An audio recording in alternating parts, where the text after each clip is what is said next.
เชลงาคือเทจมโคค่ะงาคือมียาถาตอกคอปิลาตาเวปุระเวติเชเสนีเสหปามัชหปานี่งาติเชออกขอทามัววิทยาลัยวิชาการศึกษาประสานมิตรโกเวออคโลจากเกรทาเทจมโคค่ะงาคือมียาถาปิยาลาตาเวตอกคอติพายโย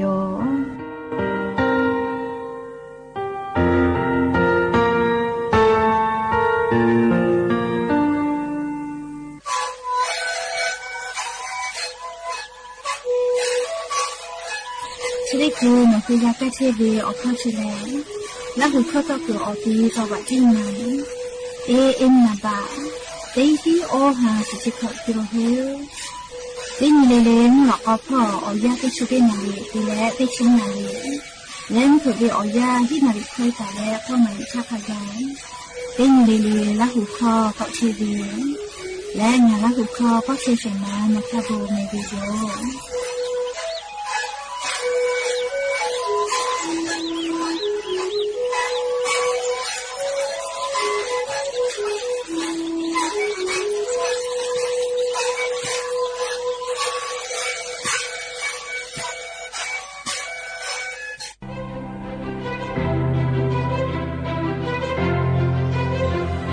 ไวรัสโควิด -19 อปุมาชเวทา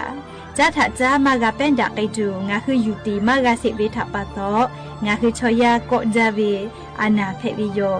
อานาอปุมาเชเลซาโกปูดาเวจิปูดาเวเฮเทียวติปูดาเวกะเป็นดักไอปืวิโยและอานาอปุมาชนาวิทอกะเนคือนาวิจเยนามือจอเวจเยโลอานาเตนาวิทามาปูดาจะถาปะโตงาคือติกาลิลิกาอาชุยอตุถาฟาและรันหาซาวิโยคาทากาละเซซาเปติเลคาเดชเช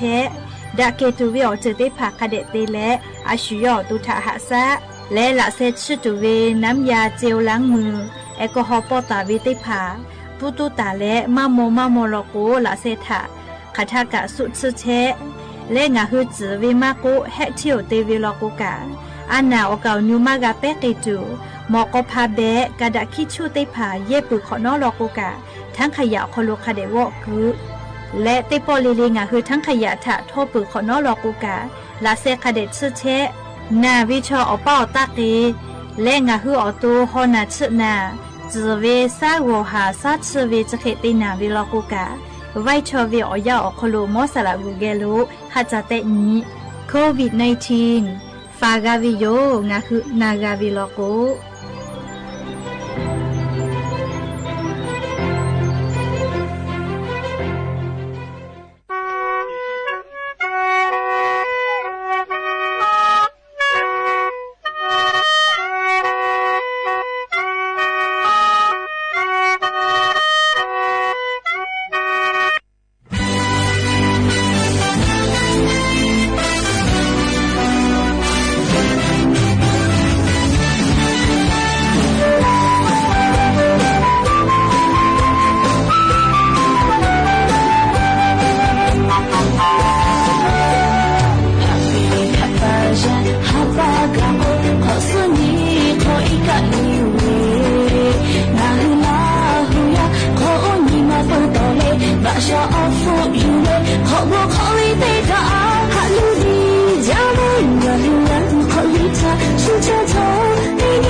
Hey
สวัสดีปีใหม่ Happy New Year ตะโกเลติกาลิเลท่า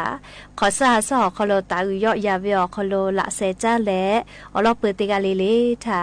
ตอยอลาวิโยแมขอสาสอคโลกาลาตาเวฮาเลโดซาเชซาจอซาเวอบุติภางาคือราหุยาไรกาอบุดะเจ้าคโลพอนาเชเวเตกาลิเลอคโลกาลาปิแมยานี่แลสปขอนี้เตฮาปาจานาวริฮาปาอคโลยานี่ฮาปาสุเซนียานี่แลญูนี่แพวิโยและจะขอนี่ฮีนี่จะขอมุขอยิมขอแพวิโยแม่เตฮาเลเลเวียยาฮีนาริควายตาและก็นาริทักขกายงาคือละหุข้อรายกาอบุดะจาตอกไอเชวิโยแม่วิทยุเรดิโอAM ติฮิโอหาสติกกิโลเฮิรตซ์พอมาโกFacebook ไลฟ์สดทีวี Facebook Fanpage สวทเชียงใหม่ AM 1476พอไลฟ์สดติดต่อวิอคโลงาคือราหูข้อรายการอบุดะเจ้าคโลพอนาเลอโอกาปิลาเชเวเตกาลิลิกาอบุจาวิโยงาคือปุลาตาวิเตขอวิอยาคโลกาอีกาญุกือเจเตผาจอวิลโกกาตาอุยอยาวิอคโลหักกาหะเปวิอคโลติกาเลติกาวิบะเพดะแมปุลาวิอยาชงาคือกอกูเตกอกูปามาเกาเลชราปะตอมาดาวิอเจละโกขอปีอคโลเจติบาตาเลขอซาซอคโลดาวิอเจติผาเจติงาฮือยูเวลาเลขอสัญญาคโลงาฮือดาวิอเจติผาอคือเปกอตาดอกอตายอเลกอตาเตเกวแมก็จ้าแลเลขโครงการฝากบ้าน 4.0 โควิเจโครงการเชแมวมาแลก็ขอรายงานนั้นขอจอตัวให้แม่เลยโครงการเชเวแลขอจ้าหาจ้าวิอยาลีนี่คือจักกุตุจะเปียวตัววิอคโลนี่คืออาขอมาเชวิทยาธาช็อกข้อไตผายาเลช็อกข้อมากะตะตุตาญูเกียวเยฟ้าเวโควิเจจะได้คือแลเลแอปพลิเคชันฝากบ้าน 4.0 ก็วิจวิเจเลตานูซานาออกมาเกกับเพเวเลชุดที่คือแลแอปพลิเคชันฝากบ้าน 4.0 ก็วิติพาเลติเพวิเจปุระทาลก็อยากก่อนจุกเลตานูเกียวกาจะฟ้าเวเลเยช็อกคอมากาตะตุนะมาเชทาตานูเกียวฟ้าเวเลอยากให้ชุดที่คือโครงการฝากบ้าน 4.0 ก็วิโทรศัพท์มือถือแอปพลิเคชันคอโลกาเลเยฟ้าเพวิเจช็อกคอเยมากาตะตัวปนะเลยก็มากาเยเวเลก็เลโครงการเจ้าคโลบาประจำตัวประชาชนเจแล้วชุดใต้ตาเวแบบฟอร์มติเผาคโลกาบุวิเจอหาเยกากาถอกเกลือวิเจเฮโกโนหุเยกาขอเวมอฟุตจอเวมอจิติผาคเดกาวกูซอคเดกาติยาวิเจและลีเยขอมีไฟฟ้าเยเชเวติผาเกติผากาเรียคเดกาหัววิเจยิมียิมีลุติผาคเดกากว่าวิเจและลีเชเวอโคกาก็วูจอติผากาคเดกาญิวิเจเรียกเตและเยป้าเยกือชอติผากาทุเปียกาดาเจเลเฮก็ตาญูติผาโนเยอุสอกเลจานิลาตุโยเจเฮก็ดอหาดอคิตุมาจอเวนาเลเฮก็งาคือนาเลแ อฟริกาเจ้าเขามาติปื้อเราก็กาตันอยู่เกี่ยวกันเลยกาจะทูปีเวนะเลยอย่าเสทักกูลาเวียวข้ากาโซกาตีเวนะอยากฆ่าโนฮือเลยอ๋อแอฟริกาเจ้าเขาโลติปื้อเวลาโกเลยแอฟริกาเจ้าเขาโลข้อมูกรอบวิทยาท่าโนยอเขาโลช็อกข้อตะมาตะเวคับไปกันยูกาวิเจเฮเลยแล้วก็ลาจะลาเวียวจะได้ผ่านว่าเขามาเชียท่ากาลาปื้อเวลาโกเตก็เตไม่กาเลเตง่าก็เชวีนชอนาริคัทักกะตันอยู่เกี่ยวตาลุยเพวิเจเลยจะกา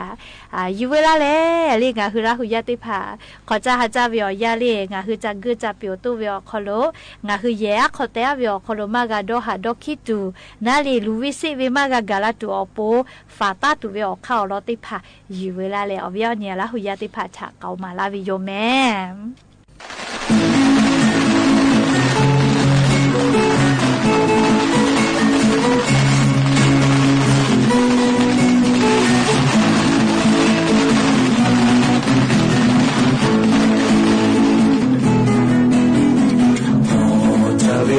Congalako hale chame oyoyo la ho pale la ho mahu tho mahu ge de ge punjabe neda yada la she chale khosu hasu potebe nisha jabe ok amo me hale be ole be shyo Oya Congalako chopo opo la huya deke pule la ke pote chele ma sha ni jambe yo neda yada she chale hosu hasu pote ve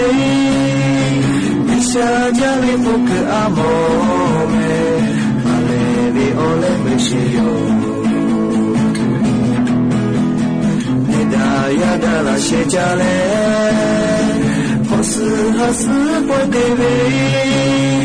nisha jale pok amo me ma shi ho ge jane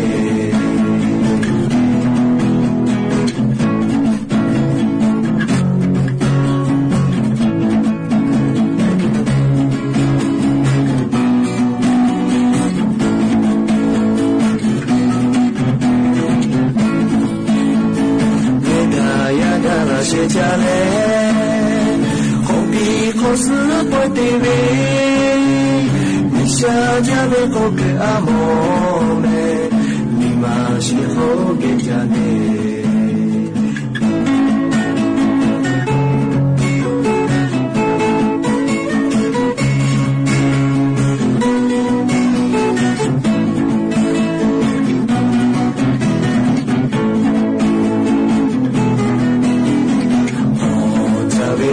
Congalako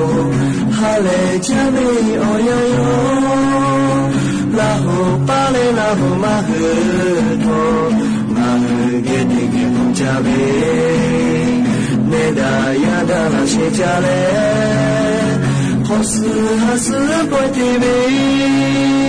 nisha jabe pok amo me hale be ole me shyo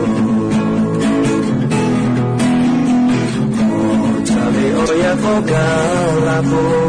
chopo opo la huya deke pule la ke pote chele ma sha ni jambe yo neda yada la she chale hosu hasu pote ve nisha jale pok amo me ale vi ole me shiyo Yada la she jale hosu hasu pote ve nisha jale pok amo me ma shi ho ge jane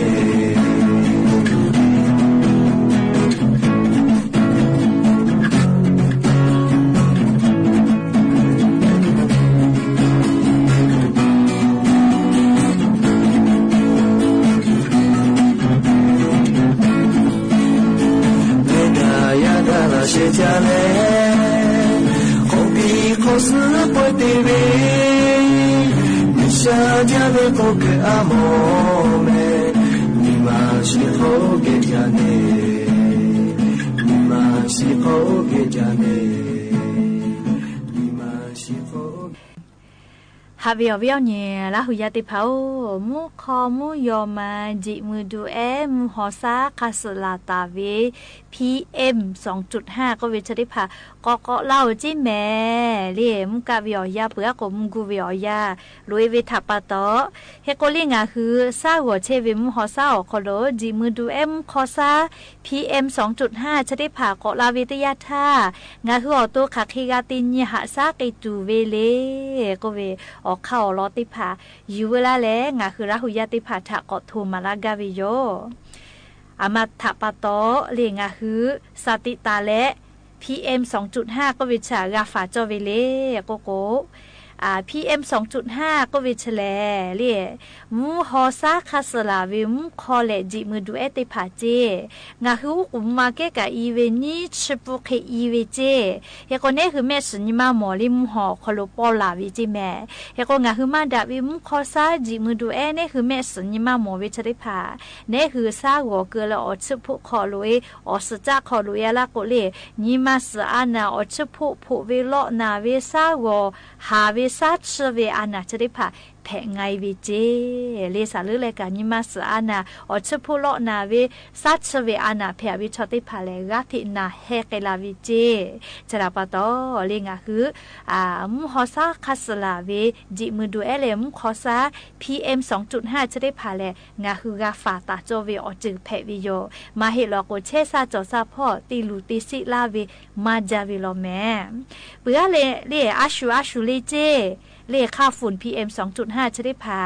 คิดดูจอจาเวเลอลอติโมเลยาเออีโอเวติโมเจ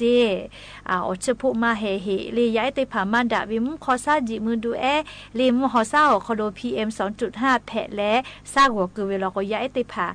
อปูมาดาเจเลชอมอชอเกอาสามาเวอชพุพอจาดาเวอานาซาชเวอานาแผะเวนิมาสอานาอสมูเวและเลตาวามุชัดสกอเตียวคโลกังกาวีกังกาจาเชวิชอติพอโปโดหาดคิดูจอวิจิแม่เลขาฝุ่น PM 2.5 จะได้พาเปิดตาเลอจะได้พาแม่มาเตกาฟาเลอาชุติมูเลคิดูโลจาเวก็เวทากานาเกปืนนะเคก็คักเฮติฟากาตุเลก็เลฟาวิอคักกังไงจะเคจอวิโยงาคือเยบาพ่อมาตัวเหตุเลจิมือดูค่าฝุ่น PM 2.5 จะได้ผ่าอลึกไกมากไกเวจะได้คือวิอยาแอปพลิเคชันโทรศัพท์มือถือออกคอโลแต่งยาวิโยเลปืตาเลหมอกพาเบตุเว N95 ก็เวเลหน้ากากอนามัยติผ่ารักเวเลยิมีติพาจิมือดูคอซาเนี่ยคือเยคอมากาลุลาตัวโปยิมีลุติพาคาเดหุเชเจและเรื่องก็คือเยกาขอมูฮอซาติพาชิตูเวออกคือติพาเกแต่เลยมูฮอซาติพาชิเจอีกามาช่วยคาเดดอเจเล่ก้อยกอติอมุชาเลกอติอโอกาตาจอเจเล่จะได้พาฝากไอตัวเวออกค่ะนะเรียกแค่ว่าจีมือดูเลมคอซาค่าฝุ่น PM 2.5 จะได้พาคาเคเตก็ตูจอเวเรียคาเคเตก็ตูกาลาเวเรียก็เรียจืเวเรียจืเยปิมาจอจืเวแค่เวซาหัวมาฮอเวนีมากาปุกินาอุโกมือออกานูเรียจะให้แพทย์วิทยาธรรมดาวิมคอซาจีมือดูค่าฝุ่น PM 2.5 หรือจอมาเลยจะให้แพทย์ละโกมอสลาวูเกฮักเจก็ตูกาลาวิจิแม่จืเยปิมาจอจืเยมานาไหนแต่แค่จืเวซาหัวมาฮอเวนีมากาปุกินาอุโกมือออกานูเวเลจะได้ผ่าแพะปื้อเราก็มองเกี่ยวหักไอเจแม่ก็จะเรียกค่าฝุ่น PM 2.5 กับก็เล่าโควิดทับปะโตเรียไล่กะเราก็เชซาจอซาพอกะฮือลาเชลจิแม่เฮก็ค่าฝุ่น PM 2.5 จะได้ผ่าคักเขียวลาเวเล เลชกาจะก็กูมาลากาเวค่ะแค่ลาเวเลโอโกเตยางาคืออามีตุกเวทาปะตอเจนี่ยาเตยาโรงงานขออามีนามาตุเวเลมอทอกามขอแดเลจิมือเตพาเกอลาเวเจเลแค่ก็งาคือเตกาติลาเซกากาตูกากาดาตูโลเวแม่เลอเจ้ายาจะได้คือเวอคอโลเลแค่ก็งาคือลาหุยาติกาเลเลกาเชซาจอซาปุตโตอปูอายุจาแม่เลอาชุยอตุกาคาเดฟาเวอคู่กาซาตาติพาคาเดพอหายุแต่ก็แลงาคือเวอเนี่ยลาหุยาติพาทะค่าฝุ่น PM 2.5 ก็เล่าเจก็เวเลก็ลาก็งาคือไขกาติตูก็ตูคักให้ติจอเวออกเข้ารอติพาอยู่เวลาแลงาคือลาหุยาติพาทะเอามาลาวิโยแม่และอย่าเพิ่งให้ติปอชลักกะลาตูเวอรอติพาจะใครไม่จะได้โยกากาพอนาและโอกาพิลาเชเวงาคือราหุยาโชป้าอุปาโลเชตาเวติกาลิเลกาอบูจาเมติกาลิเลลาหุคอนาปุขอนอโซเมกาเมเชซาจอซาเลฮาเลโดซาปิเมอบูจา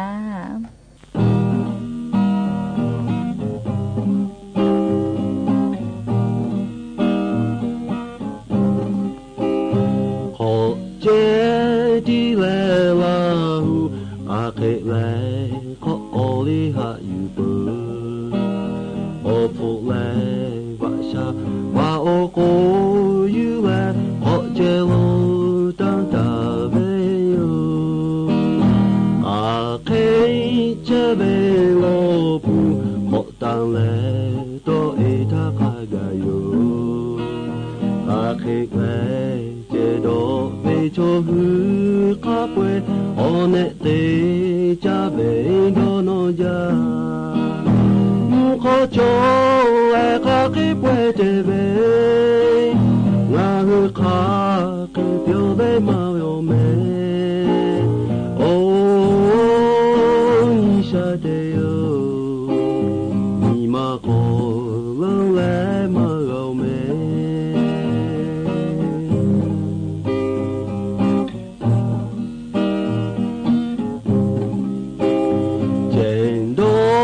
เจเวเนราโยโอดงเปโฮดวยคิยูนีโยวะเชโอดงเวเตเบติพานิชาเบชาโอคอมาโนมุโคโจเอคาคิเวเตเบงาฮืคาเคเปียวเบมาโจเมโอชาเดโยมีมาโคลังเลมาเอาเม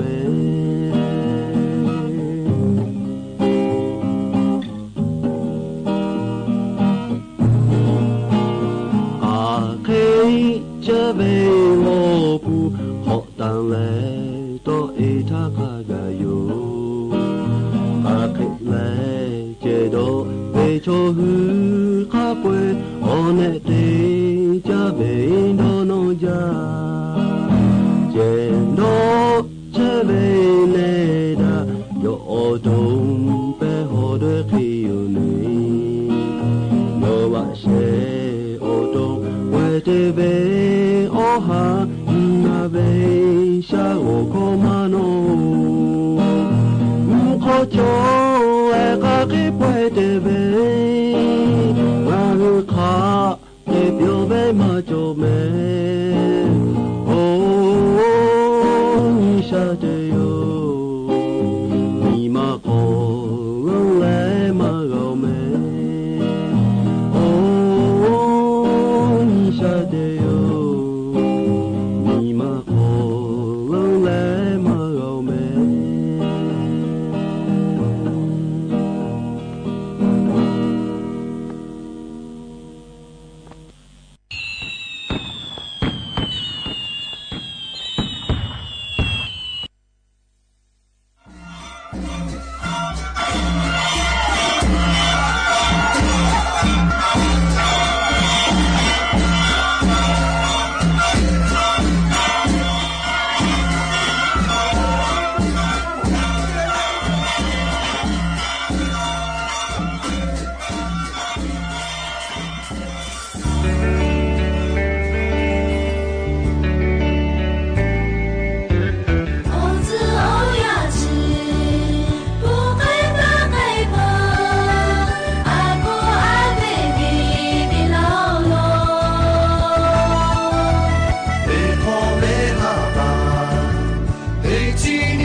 旁，一个是用美的山哟。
สถานีวิทยุกระจายเสียงแห่งประเทศไทยและเครือข่ายทั่วประเทศเสนอข่าวต้นชั่วโมงรู้เร็วรู้จริงเกาะติดทุกสถานการณ์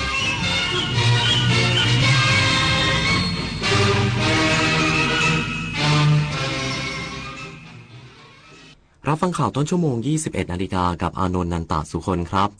กระทรวงคมนาคมสรุปภาพรวมการเดินทางตลอด 4 วันช่วงปีใหม่ 2569 ยอดใช้ระบบขนส่งสาธารณะกว่า 10 ล้านคน อุบัติเหตุและผู้เสียชีวิตบนโครงข่ายคมนาคมลดลง อีกสักครู่ก่อนมาติดตามรายละเอียดครับ เมื่อปีเก่ากำลังจะผ่านไปและปีใหม่กำลังจะเข้ามาให้ทุกความเหนื่อยล้ากลายเป็นพลังให้ทุกความหวังกลายเป็นความจริงเริ่มต้นปีใหม่ด้วยรอยยิ้มความสุขและกำลังใจดีๆจากคนรอบข้างสวัสดีปีใหม่อยากให้ปีนี้เป็นปีที่ดีที่สุดของคุณและคนที่คุณรัก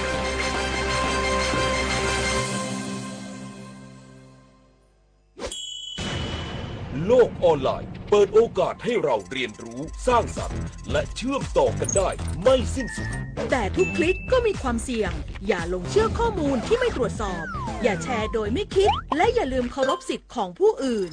ใช้สื่ออย่างมีสติสร้างสรรค์สิ่งดีปลอดภัยทุกการเชื่อมต่อรู้เท่าทันสื่อรู้เท่าทันข้อมูลสร้างสังคมออนไลน์ที่น่าอยู่ไปด้วยกันแสนอาลัยสมเด็จพระพันปีหลวงไทยทั้งปวงหมองหม่นก่นร่ำให้พระผู้เสด็จสู่ฟ้าสวรรคาลัย แนบดวงใจตามพระบาททุกชาติภพปวงประชาน้อมสำนึกในพระมหากรุณาธิคุณเป็นล้นพ้นอันหาที่สุดมิได้ข้าพระพุทธเจ้าคณะผู้บริหารข้าราชการและเจ้าหน้าที่สถานีวิทยุกระจายเสียงแห่งประเทศไทยกรมประชาสัมพันธ์23 มกราคมนี้ห้ามพลาดถนนดนตรีไลฟ์พบกับบทเพลงแห่งความรักความหวังความฝันสื่อประสานด้วยพี่น้องร้องเพลงหนูมิเตอร์และบิวกัลยาณีชมฟรีตั้งแต่เวลา 18 นาฬิกาเป็นต้นไปณห้องออดิทอเรียมอาคารศูนย์ปฏิบัติการสถานีวิทยุกระจายเสียงแห่งประเทศไทยลงทะเบียนเข้าชมได้ที่ Facebook Fanpage ถนนดนตรีเรายังเป็นนักเดินทางกระทรวงคมนาคมเผยสถิติการเดินทางปีใหม่ 2569 สะสม 4 วันยอดใช้ระบบขนส่งสาธารณะกว่า 10 ล้านคน อุบัติเหตุบนโครงข่ายคมนาคมลดลง15%เสียชีวิตลดลง24%กระทรวงคมนาคมโดยศูนย์ปฏิบัติการความปลอดภัยคมนาคมสรุปข้อมูลการเดินทางบนโครงข่ายคมนาคมสะสม 4 วันระหว่างวันที่ 30 ธันวาคม 2568 ถึงวันที่ 2 มกราคม 2569 พบว่ามีการเดินทางรวม 10,672,936 คนลดลงร้อยละ 5.35 เมื่อเทียบกับช่วงเดียวกันของปี 2567 แบ่งเป็นการเดินทางด้วยระบบขนส่งสาธารณะภายในประเทศ 9,579,544 คนระบบขนส่งสาธารณะสามารถรองรับการเดินทางของประชาชนได้อย่างเพียงพอโดยภาพรวมอุบัติเหตุบนโครงข่ายของกระทรวงคมนาคมสะสม 4 วันเกิดอุบัติเหตุรวม 881 ครั้งมีผู้บาดเจ็บ 994 คนและเสียชีวิต 105 คนเมื่อเทียบกับช่วงเดียวกันของปีที่ผ่านมาพบว่าอุบัติเหตุลดลงร้อยละ 15 ผู้เสียชีวิตลดลงร้อยละ 24 และผู้บาดเจ็บลดลงร้อยละ 11และจากการคาดการณ์ประชาชนเริ่มทยอยเดินทางกลับกรุงเทพมหานครในวันนี้ได้เน้นย้ำทุกหน่วยงานคมนาคมบูรณาการมาตรการความปลอดภัยในการเดินทางและเตรียมพร้อมระบบขนส่งสาธารณะทั้งทางถนนทางน้ำทางอากาศและทางรางให้เพียงพอสะดวกรวดเร็วและไม่มีผู้โดยสารตกค้างนพศรแก้วคำรายงานฝ่ายปกครองอำเภอกาบเชิงคุมเข้มบริเวณพื้นที่ชายแดนไทยกัมพูชาต่อเนื่องแม้สถานการณ์ภาพรวมจะคลี่คลายนายสุทธิโรจน์เจริญธนศักดิ์นายอำเภอกาบเชิงจังหวัดสุรินทร์เปิดเผยว่าแม้สถานการณ์ชายแดนไทยกัมพูชาในพื้นที่จังหวัดสุรินทร์จะเริ่มคลี่คลายลงแล้วแต่อำเภอกาบเชิงยังคงยกระดับการเฝ้าระวังความปลอดภัยอย่างเข้มข้นได้สั่งการให้ทุกหมู่บ้านจัดชุดรักษาความปลอดภัยหมู่บ้านหรือชรบพิทักษ์ส่วนหลังตั้งจุดตรวจจุดสกัดและออกตรวจตราลาดตระเวนดูแลความสงบเรียบร้อยในพื้นที่อย่างต่อเนื่องโดยเน้นตรวจสอบบุคคลและยานพาหนะที่ผ่านเข้าออกหมู่บ้านป้องกันการหลบหนีเข้าเมืองโดยผิดกฎหมายปราบปรามอาชญากรรมและยาเสพติดรวมถึงเฝ้าระวังการใช้โดรนบินสอดแนมความเคลื่อนไหวในพื้นที่เนื่องจากอำเภอกาบเชิงเป็นพื้นที่ติดแนวชายแดนมีจุดผ่านแดนถาวรช่องจอมและช่องทางธรรมชาติหลายแห่งประกอบกับอยู่ในช่วงคุมเข้มความปลอดภัยทางถนนเทศกาลปีใหม่จึงจำเป็นต้องเตรียมความพร้อมในระดับสูงสุดทั้งนี้สถานการณ์ทั่วไปยังคงเป็นปกติประชาชนสามารถใช้ชีวิตได้ตามปกติภายใต้การดูแลของเจ้าหน้าที่กฤษดาสุนทรสวทสุรินทร์รายงานหัวหน้าพรรคภูมิใจไทยลงพื้นที่ช่วยผู้สมัครรับเลือกตั้งสสหาเสียงพร้อมนำเสนอหลายนโยบายขับเคลื่อนเศรษฐกิจในพื้นที่นายอนุทินชาญวิรกูลหัวหน้าพรรคภูมิใจไทยลงพื้นที่ช่วยผู้สมัครรับเลือกตั้งสสหาเสียงที่ตลาดสดเทศบาลเมืองระนองโดยบรรยากาศเป็นไปอย่างคึกคักมีประชาชนให้การต้อนรับและขอถ่ายรูปอย่างต่อเนื่องตลอดเส้นทางนายอนุทินกล่าวว่าการลงพื้นที่ครั้งนี้ต้องการสร้างความเชื่อมั่นให้ประชาชนต่อผู้สมัครของพรรคซึ่งผู้สมัครทำงานในพื้นที่มาอย่างต่อเนื่องและเคยผ่านการทำหน้าที่สสมาก่อนมีความรู้ความเข้าใจและมีแนวทางพัฒนาระนองอย่างเป็นรูปธรรมจังหวัดระนองมีศักยภาพและความพร้อมในการขับเคลื่อนเศรษฐกิจของประเทศโครงการแลนด์บริดจ์จะเป็นกลไกสำคัญในการยกระดับจังหวัดไปอีกขั้นควบคู่กับนโยบายคนละครึ่ง plus ที่จะช่วยกระตุ้นเศรษฐกิจสร้างเม็ดเงินหมุนเวียนให้กับพื้นที่และประเทศโดยรวมจบข่าวอานนท์นันตะสุคนอ่านรับฟังข่าวครั้งต่อไปเวลา 22:00 น.ติดตามข่าวที่นำเสนอไปแล้วได้ที่ www.thainews.prd.go.th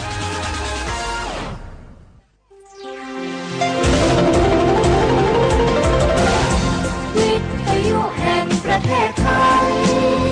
ให้ความรู้คู่ความสุข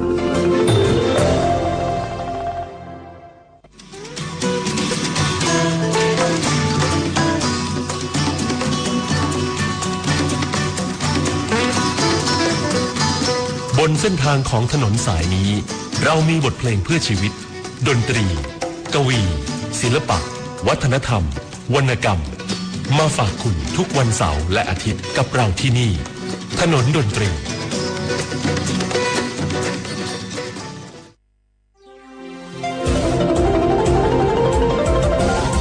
วิทยุแห่งประเทศไทยให้ความรู้คู่ความสุข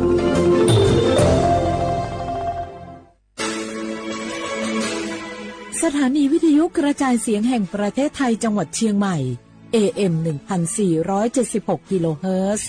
สถานีวิทยุภาคภาษาชาติพันธุ์แห่งเดียวในประเทศไทยที่มีความทันสมัยเชื่อถือได้สร้างอัตลักษณ์กลุ่มชาติพันธุ์สู่สากล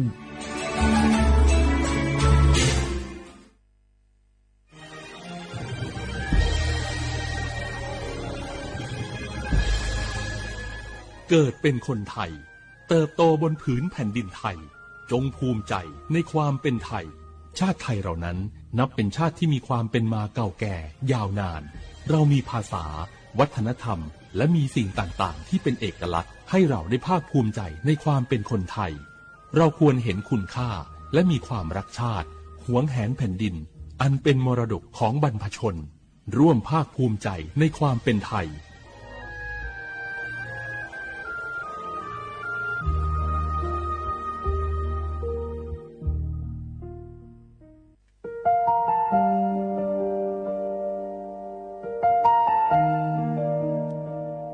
ขอน้อมเกล้าถวายอาลัยสมเด็จพระพันปีหลวงพระแม่แห่งแผ่นดินผู้ทรงเมตตาเหนือเกล้าขอพระองค์เสด็จสู่สวรรคาลัยข้าพระพุทธเจ้าข้าราชการและเจ้าหน้าที่สถานีวิทยุกระจายเสียงแห่งประเทศไทยจังหวัดเชียงใหม่กรมประชาสัมพันธ์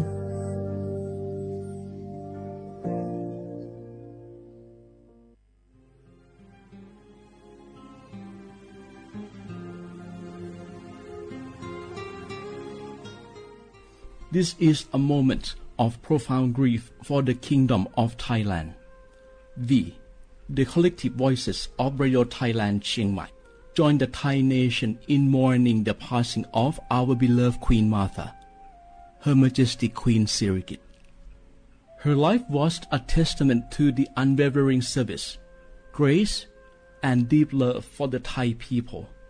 Our humble condolences and thoughts are with His Majesty the King, the royal family, and all the Thai people during this deeply sorrowful time. We will remember her forever.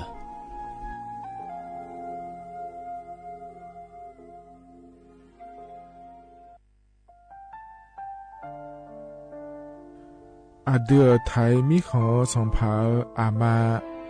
สมเด็จพระนางเจ้าสิริกิติ์พระบรมราชินีนาถ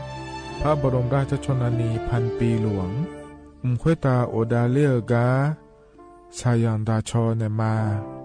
อายออามามิขอเปียวเนไทยมิขอกะดูอาคาชอเจอกะดูเงเกเนลาหมายแอจิชนีถามิเนนือมาละเควมาเงเลชญาเธอมิเนอาดิมาโยหานาลูอายอนเนเกเนโยเยบอเนมาอีนอายอมโดอาดิเนโกเอียเนควยตาโอดาเลมิเนนือมาเนสาวเนวอจอจอยเรญาอาดิมาโยหานาลูอายอนนือมาละเควย่อจอนาลูเนเกเนโยเยบอชอเนมางามาอาเขาชดเจอโยกานาลู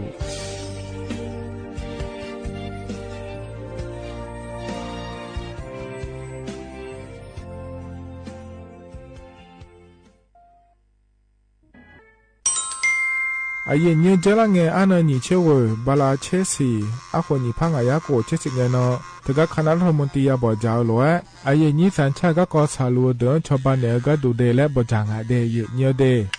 เธอก็ย่อมมาตรา17แห่งพระราชบัญญัติคนเข้าเมืองพ.ศ. 2522และขั้วเธอก็เธอแน่อาเย็นนี้เธอก็ถ่ายมิของหลักควยพ่ออ้อเหลียวว่าเมียนี่จอลาเดอ เขาเนี่ยรอทะเบียนประวัติและขั้วเธอย้อนฉาเยี่ยเดินนะขอเนี่ยเยี่ยเงี้ยวเธอก็อยู่ห่างก็ดูการขอสถานะคนต่างด้าวเข้าเมืองโดยชอบด้วยกฎหมายและขั้วเธอเดินอย่างไม่เจเดเยี่ยเงี้ยวเดเพราะในเยี่ยเงี้ยวมาตรา7ทวิแห่งพระราชบัญญัติศาลชาติพ.ศ. 2508เยี่ยนี้เธอก็ถ่ายมิของเราเคยได้แล้วแน่อาดามังเงนะอามาเธอกาทะเบียนประวัติบุคคลไม่มีสถานะทางทะเบียนและอ้อเธอเยี่ยนี้ศาลชาติสัญญาไม่เจเดเยี่ยเงี้ยวเด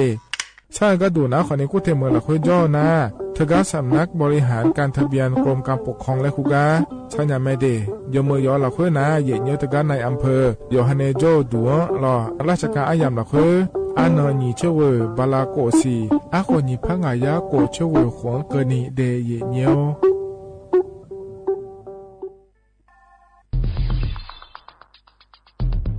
แค่3 ปีความเสียหายจากอาชญากรรมไซเบอร์ของคนไทยพุ่งทะลุถึง 94,000 ล้านบาทหรือเฉลี่ยปีละ 30,000 ล้านบาททุก1 ชั่วโมงเราเสียเงินกว่า 3.4 ล้านบาทให้กับมิจฉาชีพออนไลน์โจรไม่เห็นใจคนอาชีพไหนอายุเท่าไหร่สถานะทางการเงินแบบใดหมอพ่อค้านักธุรกิจนักเรียนแม่บ้านข้าราชการเกษียณทุกคนตกเป็นเหยื่อได้เสมอและวันหนึ่งอาจเป็นคุณหรือคนที่คุณรักเพราะจุดอ่อนร่วมของเหยื่อคือความเร่งรีบขาดสติหรือแม้แต่บางครั้งก็เกิดความโลภจนเกินไปอย่าปล่อยให้การกดคลิกเดียวลิงก์เดียวทำให้โจรยิ้มกว้างวันนี้ถึงเวลาแล้วที่คนไทยทุกคนจะต้องร่วมมือกันสร้างภูมิคุ้มกันอาชญากรรมไซเบอร์ช่วยกันหยุดก่อนที่ภัยไซเบอร์จะทำให้คนที่คุณรักและตัวคุณเองกลายเป็นเหยื่อ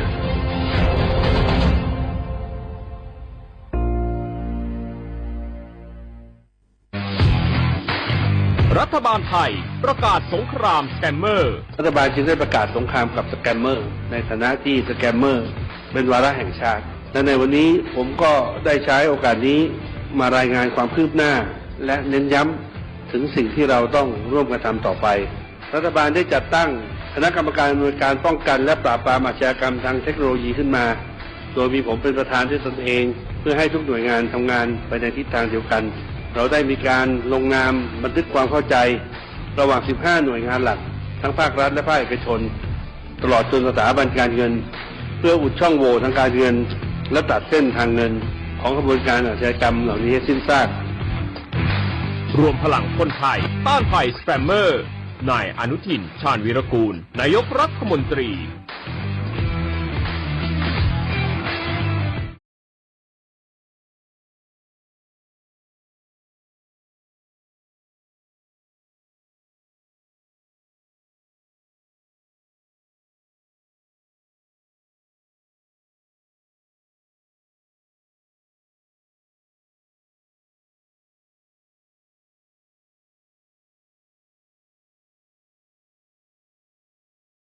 ความรู้ทุกแขนงของจังหวัดน่าน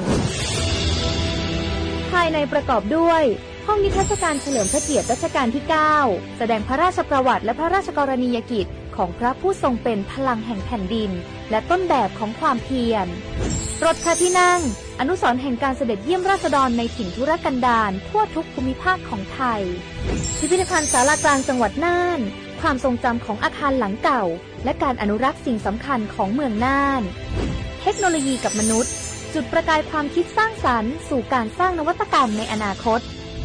น่านซิมูเลชันแนวทางจัดการขยะที่ยั่งยืนเพื่อตระหนักถึงผลกระทบต่อสังคมเศรษฐกิจและสิ่งแวดล้อมห้องสมบัติน่านย้อนรอยสู่อดีตและความรุ่งเรืองของนครน่านผ่านเงินตราเครื่องเงินและผ้าทองเปิดให้เข้าชมฟรีไม่มีค่าใช้จ่ายตั้งแต่เวลา 9 นาฬิกาถึง 17 นาฬิกาหยุดทุกวันจันทร์และวันนักขัตฤกษ์มาร่วมอนุรักษ์สืบสานสร้างสรรค์ศิลปะวัฒนธรรมและวิทยาศาสตร์ของเมืองน่านคุณค่าที่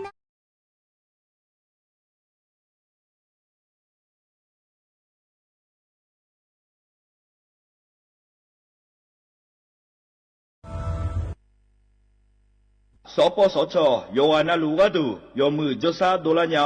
นาโกลุคุมญาอุตาจซาโดเจียวหลังในญานีอุ้มหลวแม่บาประชาชนยาวเดอจ่าโฮ รากูกูหวงแนนีเชหวงตัวนี้วัซีคอตีบาดทะยัก HPV มะเร็งปากมดลูกโรคเอสไวรัสตับอักเสบซีนาโกเฮเดอชีเนเชโฮแมความดันเมียนือนาโบเชโฮยาคอจิบาเยลัญญาจีจานาโกนางลาและเชโฮวันโลบูเดเชโฮขะแมเสดงเชโฮสิญญาเจมอนาสปสชติซุมจำยอสปสชเขตหนึ่งเชียงใหม่นากาจำยองาซุมညီရဲ့ငါซุมငါปโยดามโอเดนากาตีโกจำยอนึมานาโกนาลูเดนากาติซุมညီซุมโยกานาลูกะตุเมเด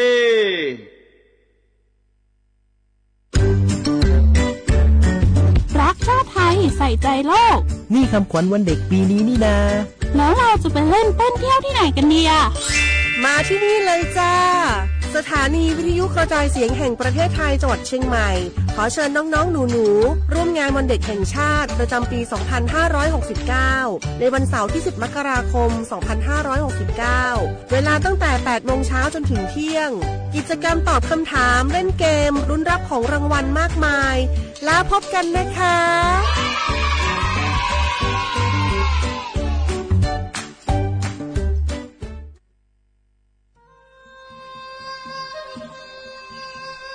ยาโปนาลูเฮตาฮอดาเงอุเฮฮาเล PM 2.5 เฮมีดาลางาเลศิลางาอาดูมาเนจังเงดเจอปะปะกวางเงเจมีจาเคมิเนเฮดดตอลูชัวยามอดดลาเนมัวขเนียมมึงอเดเนเนพิลาขบยานาลาฮอเนสากอพปานกอขอนีเปลายังาอาดูมาโยอานาลูกุมเนมีจามาเคนีโยฮาเนยับมุเนยับเพอเลอเธอโลไถเนเฉเนวิเกมีจามีกาพี่ขอเนบอชอมยาลานีอาบอที่ขอหลวงเขาที่ขอหลวงกุมเน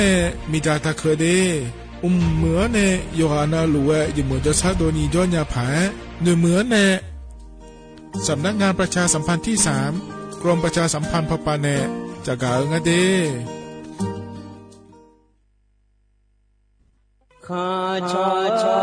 เมน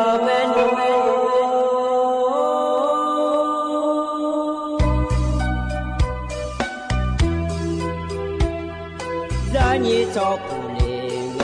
ดอเวทุยอาคาเบรานีจอโมเลงดองชอยอาคาเบชอพามาสิจอชาโล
dia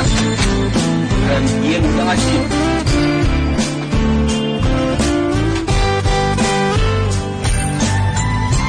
ya yo ayo ujian yo ya kok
อุจิพออุดุธรรมะเด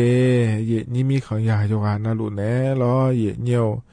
เยเนียวนุ่มจิกล้ออย่ามีนาลุทนเจอล้อเยนี่โยกานาลุแน่พยาทนเจอเมียเดเยเนียวเดอินานาล้อเยเนียวจนเจอโกนงนกะละแม่เยเนียววันเสาร์งานงานในเยนี้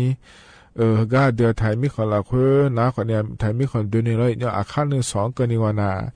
บินาแม่เดเยเนียวเดถึงมีเนี่ยร้อยเนี่ยอาคาร1-2ก็ดูนะคนเนี่ยไทยมีคนดูนี่เลยนี่เธอยมยาการ้อยเนี่ยอยู่หาจอดูเนี่ยอยู่หาอยู่เนี่ยอีตัวเนี่ยตัวเดียวก็เยอะร้อยก็เยอะโลแล้วล้อนะอาคาร1-2ก็ดูนะโลยำอยู่อายันมาคุยอีจารายันมาคุยอะไรมันถาวดูยมยาการ้อยเนี่ยถึงมีเนี่ยล้ออุจิอยู่โลเดเยเนี่ยเดจิบาคนเนี่ยเดี๋ยวถ้าตัวจิเราเดเยเนี่ยเดอุจิมาอยู่โลจิบาอาจจะตัวจินะคนเนี่ยอุศพมากาเลงาเทียเนี่ยล้อนั่นมากาเล่นะคนนี้หายลงอยู่ก็เจอปากกามังขากาพยายิพยาล่านะคนนี้เลยใช้เยอะเจก็เลยยังงาเดียเนี่ยเดียวอยู่หามาโดแต่มังอชอลงอยู่มันก็จะอยู่มาเด้อคนนี้เราเลยเยนี้เธอมีเนี่ยรอเยเนี่ยเธอเนี่ยจืออายามย่อเนี่ยวานานาโลเนี่ยก็ดูล้อแล้วจีค่อยๆอยู่ว่าเนี่ยเราขั้นสอนราคาแช่ตอนนี้ทั่วเราเนี่ยเราเห็นเนี่ยเยอะเราปารอเยเนี่ยเธอเนี่ยมาอยู่เยอะนี่เราอย่างที่บ่ามาเยนี่อินยาลาญาพายวานานาโลเดเยเนียวเดนิ่มเจียที่เขาล้อจะได้มาเยเนียวเธอนาลีเชื่อหลังเกินนี่ล้องานก็แหลมเธอล้อเลยเยนี้สาจีถาก็ก่อแห่ขัดทั้งผ้านะขอนี่อายาหุมาเสโลสาจีหุมาโลเลยอย่างนี้เยอะถาขอนี่จอดูล้อมายุมจีมาจาจีเดินหน้าจุลฐานในหอมยันในปิดาผังงาแล้วเฮก็ก่องานจะกะแอกะได้ในบิสิบิกาญาเดเธอตู้เยหุมาดองไงล้อเยเนียวที่ไม่ไหนเยเนี่ยจำเป็นนะหาญาไม่เดแต่ชาคนนี้เบียวแล้วก็พอในบินหาดามาเดเยเนียวก็ในน่าเยเนียวอันนั้นจะแม่นจะกะได้ในมาเยเนียวนิ่มเจียก็เยนี่นะทนเจอเดียขาอันนั้นโยที่น่าฉลางะเดเยเนียวเดบราซิลนะขอเนี่ยทีซีอาโขนะมังที่โขงาเดเยเนียวไทยอันนั้นอินาวันเสาร์ล้ออันนั้นซุมบราซิลนะมกราคมอาโขนะขอได้ยิพังอายาโกช่วยงาเดเยเนียวเดนะโคตัวละตัวเย็นนี่นะทนเยอะนิ่มเจียอายามาละคุยเดเย็นเนียวก็งานนั้นก็แลมทำมายังจะการได้มีนายล้อเดชาติบิมแล้วพนาหาดามาเดนิ่มก็พอในบินหาดาเดชาก็บิมนาล้อเย็นเนียวเธอกามินามาแล้วอาคาเรคอในชาเดช่างอเดที่ขอร้อยนะหาเบียดามา Magalo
ညာချီကားတဲ့မှာမရှိဖြစ်စီစီငယ်တွေ့ကမှာ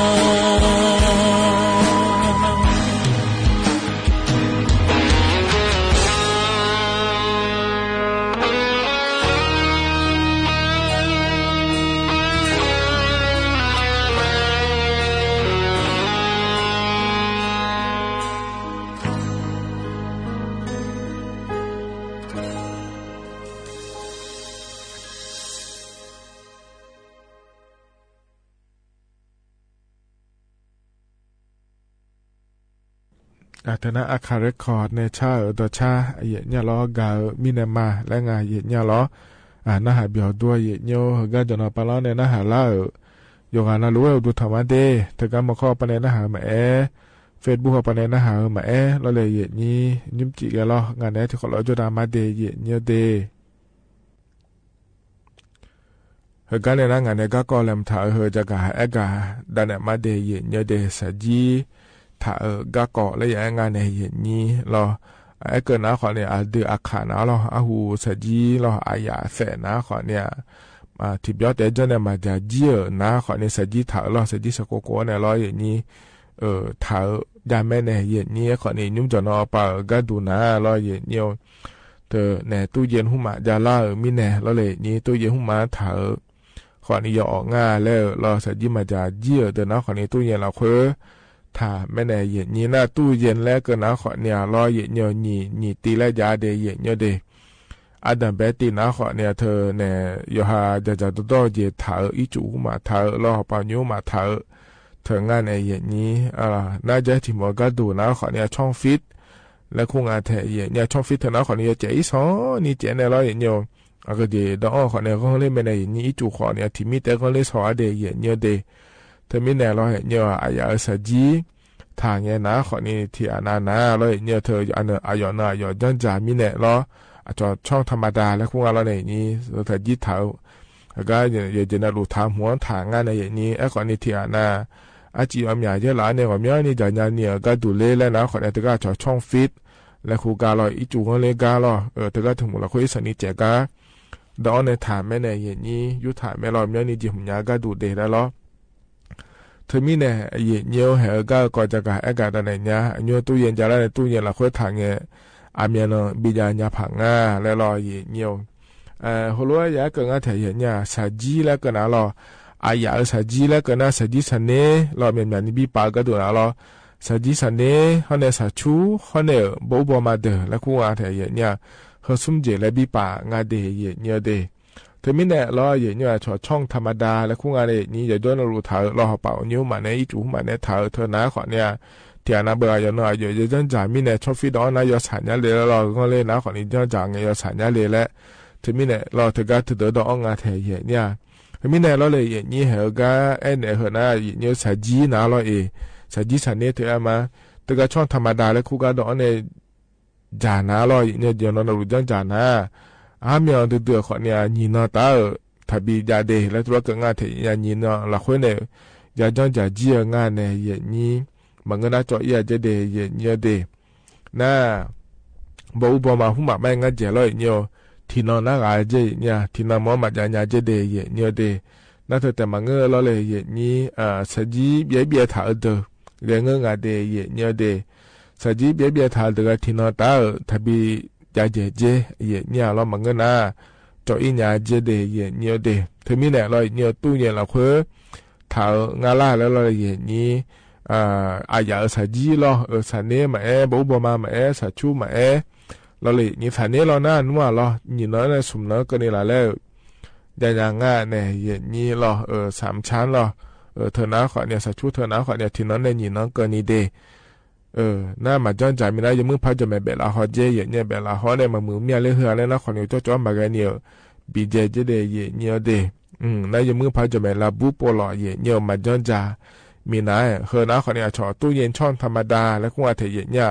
อีชนี่เจมหัวมาดองเนี่ยเราอย่างนั้นรู้จักมาเลยแล้วนะคนนี้เราเนี่ยเธอมีตาถ้าบีถ้าเจมถ้าเดแล้วตัวงานเทียเนี่ยเราน่าเราอย่างเนี่ยเทียน่า ว่าเมียขาติโปจังจ่าโลมึงก็ขอนี่ว่าเมียนี่ยหลานเนี่ยติโปเจ๊บีปาจังจ่าโลแล้วนะเราชอช่องฟีดแล้วควรเธอจะงาเยอะเนี่ยลองอันนี้เกิดว่าเราอีสานนี่เจ๊ไม่รออุจิทิมิเตออีจุยเจ๊เธอมาจากในดอนถาคนเนี่ยที่เหตุแต่ก็เจอนี่เป็นเลยที่สอแล้วเราอย่างเงี้ยเขาก็มุลคุยดอนเงี้ยเราเลยอย่างนี้ใช้ยิ้วมาจังจ่าก็ดูนะเราแล้วบีปาเจ๊อย่างเงี้ยเราเสียกึ่งในคนนี้จังยังงานในอย่างนี้เธอที่เบี้ยจ่าโลนี่ที่เบี้ยจังจ่าโลนี่แต่แล้วบีปาโดเจเราสัตชูมาตามชั้นแล้วคงอะไรเงี้ยสันนี้แต่มาบอกว่ามาเดียเนี่ยเดฮอลมาบีปานะจังจางเงสาลาเจ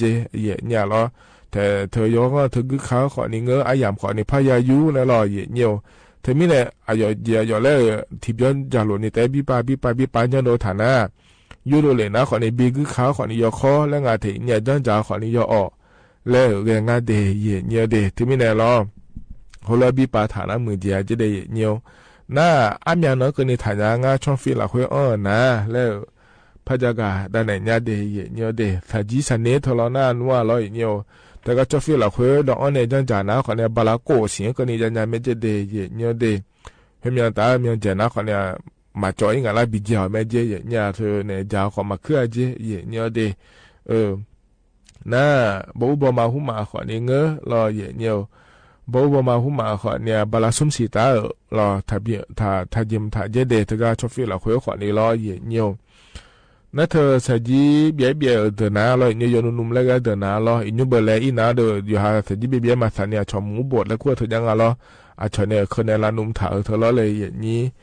เธอก็เธอขอเนี่ยแล้วบาลาซุมสีตาถ้ายิมถ้าเดแล้วตัวกับบาลาซุมสีละคนเนี่ยจะเจียงอะไรนี่ชอบฟิลาคุยดองทางงานล่าแล้วเลยเนี่ยเธอมีแน่ล่ะบาลาซุมสีเนี่ยละต่อไปน้าขอเนี่ยเธอมาเหมือเจเนี่ยเดมาคือเจคือขอนี่ล้อเนี่ยเธอมีเนี่ยรอซุ่มเสียละคนในจากจีเดแล้วงา3 ชั้นรอ3 ชั้นรอสันนิดเขาได้สัตว์ชูเขอเธอขอเนี่ยบาลาโกเสียงก็นี่ละแล้วเดินใหญ่แม่เดแล้วตัวเกิดงาเทเยียวนั่นแต่ก็ชอบเฟี้ยวละคนยิมทางเงี้ยเราเลยอย่างนี้ขอเต๋อเนี่ยเราจะมาเจ๊งเสือกือน้าเสือกือตีละคนได้ดอนนะเสือกือขอเต๋อที่โปแล้วพอดอกอันเจเดเนี่ยเดซุ่มผู้มันในจังก็มันเงินเราก็จีผู้มันในจังงานในอย่างนี้น่าจะก็สายหุ่มมาบีโดเลยก็ดูหอบชวนจะมือพาพีเทเดและตัวก็งาเทเยไล่ช่วงนั้นก็ล้อชอบเฟี้ยวละคุยทางอ่ะล้อมันจะจ่ายไม่ได้ล้อยูโดเลยนะคนอีสานจะไม่มือพาเบลาเขาจะได้เนี่ยเดสอาจะเบลาเนี่ยเจและนะขอเนี่ยมาจานี่บีเจก็ได้เนี่ยเดที่ไม่ได้เหรอนะขอเนี่ยอายาสัจจีล้อตู้เนี่ยละคุยเจียมหัวเธออายุเจียมเนี่ยผังอ่ะมีนอนจันยังอ่ะแล้วอย่างนี้ยาสิญญาเนี่ยเธอชันทญาเนี่ยอย่าจุ่มยาผายแล้วจะกะกะได้ไหนในบิสิบิกาเลเดยเนี่ยเดกาหนาวเนี่ยต่อชาติบิมแล้วพนักหาดามาเนียวนี่มันก็พอในเป็นอาหารดาเหรอนะขอเนี่ยงะมีอาบีแล้วงะเดที่เขาลอยนะหาเบียดามา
นั้นต่อชาใจที่บิวมากาเยเนียวพอในบินาหาดาวล้อเยเนียว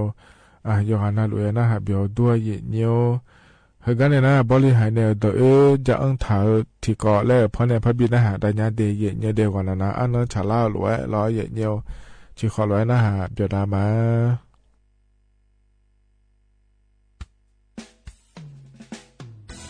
โนโยสุโยโดนาโซมาเปียวละซอโนซาเมดีแหละเอ้คือก่อนจะไม่เนี่ย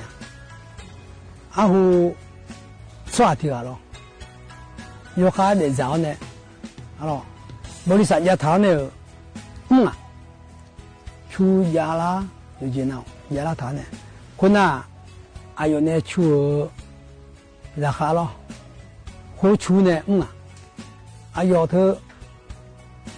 你可能說他要出國可能呢，冇理面咧，女人啊，阿要個咋回家咯，聽下比頭咋嘛咧，你都讓阿要咯，阿要話開得，要阿那路苦餓呢咯，咋幹呢？我個出國可能面咧，我個咋回家，我忙。比头早来嘞，那嘛，阿个讲安内旁啊嘞，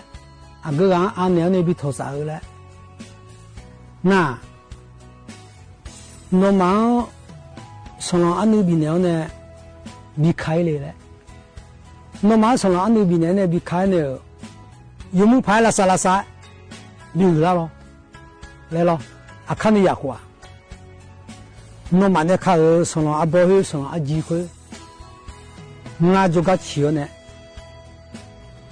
嘞，我们那考生阿几回过好呢，阿个讲，我个咋个安尼帮阿嘞，安尼妈嘞，好多啊，上安尼有的人呢，听那比呢啊，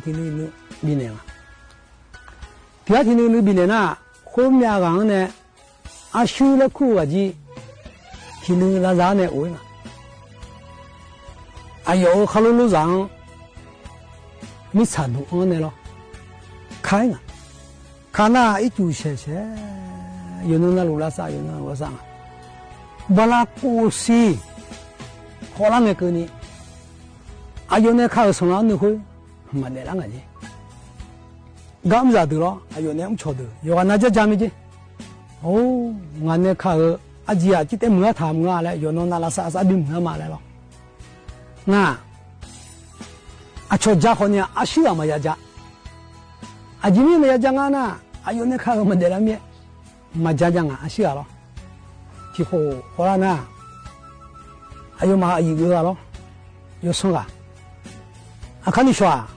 那么那看送阿几回，我就个钱了的嘞，阿有个俺嘞，我就不花嘞，哎奶奶。比如啷个红啊那，比如啷个要看要咯，那阿看小表啦那，阿叔啊有没人呢？哎，哦，因啊，我考虑用的有呢，没啥呀嘞，我呢看阿姐嘛的那个，考虑用的有没嘛嘞，我想到伢来咯。那呀，阿叔没啦，有一年啊那，考虑用的他有呢，那阿有讲一年哦。我那看啊，安那你那上门好呢，嘛得啷个嘞，嘛叫你多一年哦，那用着多一个呢，阿书记哈罗用的有呢，啊，阿全部用下阿姐用下，阿不阿姐会去谈没就咯，谈了就那，阿书啊想到面，把那去普通台里呢你种啊，还有嘛有送啊，啷没去，我啷个呢？我别多没接，哦，我们那看宝宝，很少嘛看不上啊咯，来，那会跑嘛摆嘞，好好个我把跑，来去跑上台谈呢，阿修了，我跑条修了呢，阿修啊，有做到么？我那边的啦，俺会有那看嘞个，啊那你拉萨一就些。拉萨尔河呢，嘛得啦的嘞呢，俺那看不完么的俺嘞，那爱老嘞，爱俺那又送俺了，来爱俺了，因那俺个咋会咋？阿修比他们的嘞，阿修提阿等啊嘞，怕嘛他娘嘞，咯，我说恩人啊，阿修提阿等啊嘞，阿今年的怕嘛他娘啊呐，俺那比那上了安那会，有那路，不呀，有那比那的嘛嘞，恩人啊，天内嘛得人家的嘞咯，那嘛那靠那起来的啊。俺那边那个上了那可能没啊嘞，我说恩人啊，要上了，啊兄弟啊等啊嘞，妈妈你妈叫你爱哪个嘞，怪不得呢，因那俺个咋喝，因那俺个咋喝啊，阿兄骗你妈嘞，俺咋喝咋，阿兄比他们的嘞，我说恩人啊，那个呢，阿兄那痛啊，俺咋喝咋了，后面呢？要是要多一点呐，肉毛配了说，那咱们来一个搞搞，啊不要看到他其他样，无论咱们鸡，啊看咱们肉来，哎其他样，无论咱们鸡来呢，俺家头要是有多，看我来，那那要叫那路，要咋要动啊咯，哎可能啊穷就没休息，来呐。苗子娘的不会要咋的啊咯？啊，瞧刚我可能有上票苗没休的呐，天呢有上票会，毛就苗没休了，我来新疆的小人呐，弄太多啊，哎没呀咋？啊，个怕我可能会票呢，咱呢几眼穷极了，他俺们多的，他俺们少的了，可能弄个怕我弄，哎个搞回来个挨了。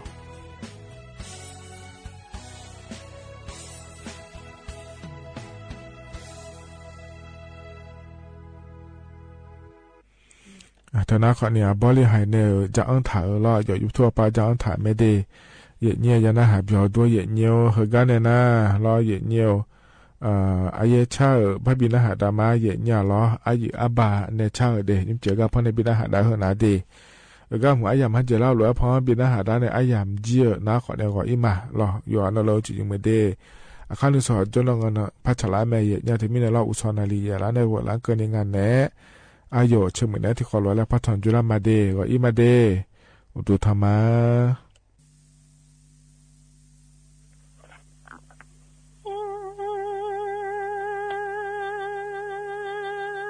นลที่เด็กเมื่อ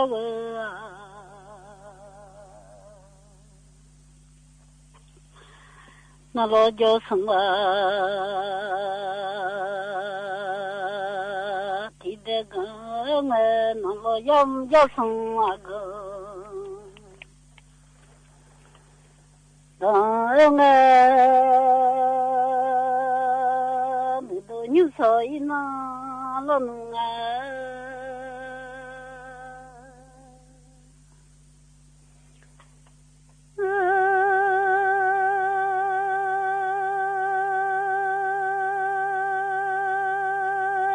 so jan so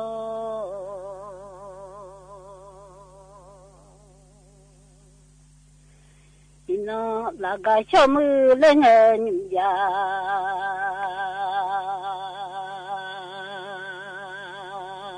no ino chanoi azo lange no lo chana zo laga lengen de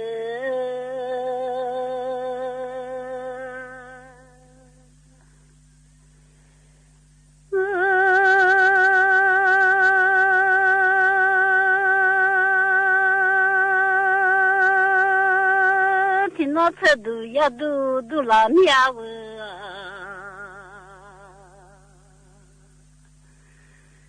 thì nó du ba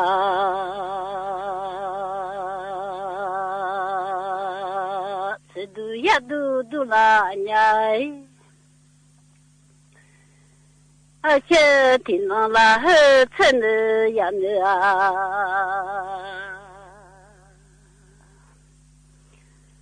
เงินว่าอยู่ได้นี่มือเจริญมาเงินอย่าง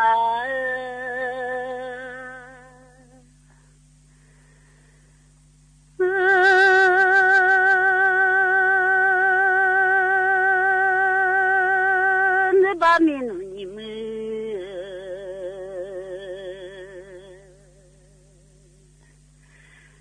เยเลนมังเงินบ้ามีเจนี่มือเลยยานมังเงินยา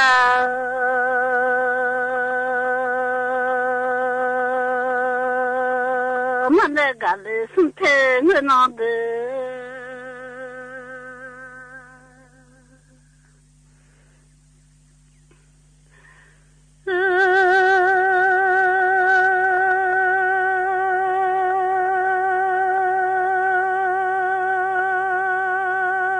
มันเริ่มตากันเลย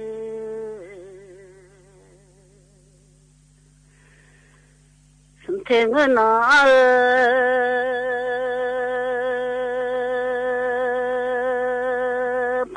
อีเลนลามีดันเดมเฮกาเลสุนดวาคงเอเชื่อพันยาเลนเจนลามีเชื่อมีเจงอาหาทิกานโลจสุนเดยามเงเด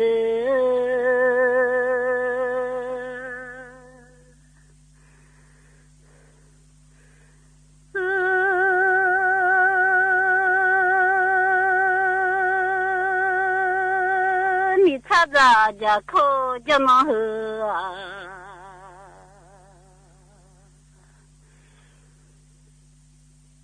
อันเดียน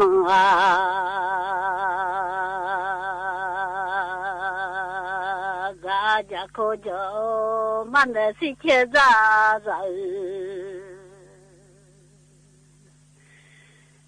น้า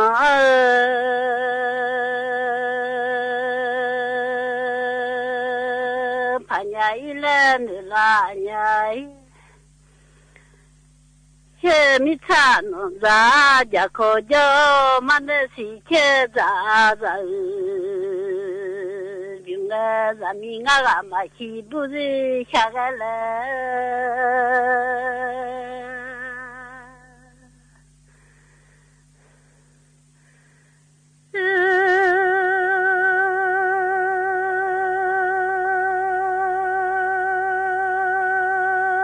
มีงามาฮี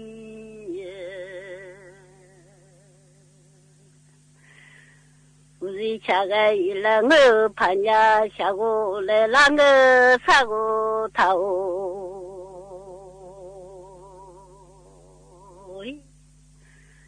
เดโลเลง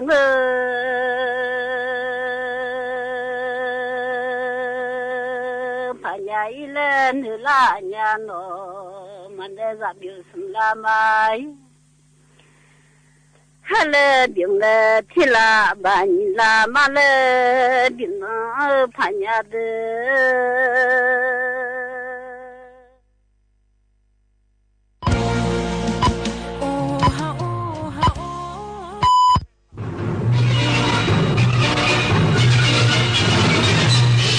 สถานีวิทยุกระจายเสียงแห่งประเทศไทยและเครือข่ายทั่วประเทศเสนอข่าวต้นชั่วโมงรู้เร็วรู้จริงเกาะติดทุกสถานการณ์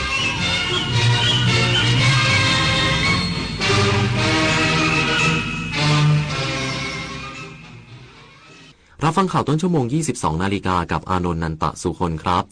ผู้บังคับการตรวจคนเข้าเมือง 5 สั่งตั้งกรรมการตรวจสอบกรณีสำนักงานตรวจคนเข้าเมืองจังหวัดตากกรณีปล่อยผู้ต้องหาชาวเมียนมาทำร้ายนายจ้างชาวไทยจนเสียชีวิตอีกสักครู่ก็มาติดตามรายละเอียดครับ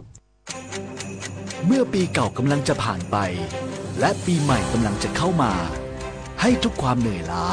กลายเป็นพลังให้ทุกความหวังกลายเป็นความจริงเริ่มต้นปีใหม่ด้วยรอยยิ้มความสุขและกำลังใจดีๆจากคนรอบข้างสวัสดีปีใหม่อยากให้ปีนี้เป็นปีที่ดีที่สุดของคุณ และคนที่คุณรัก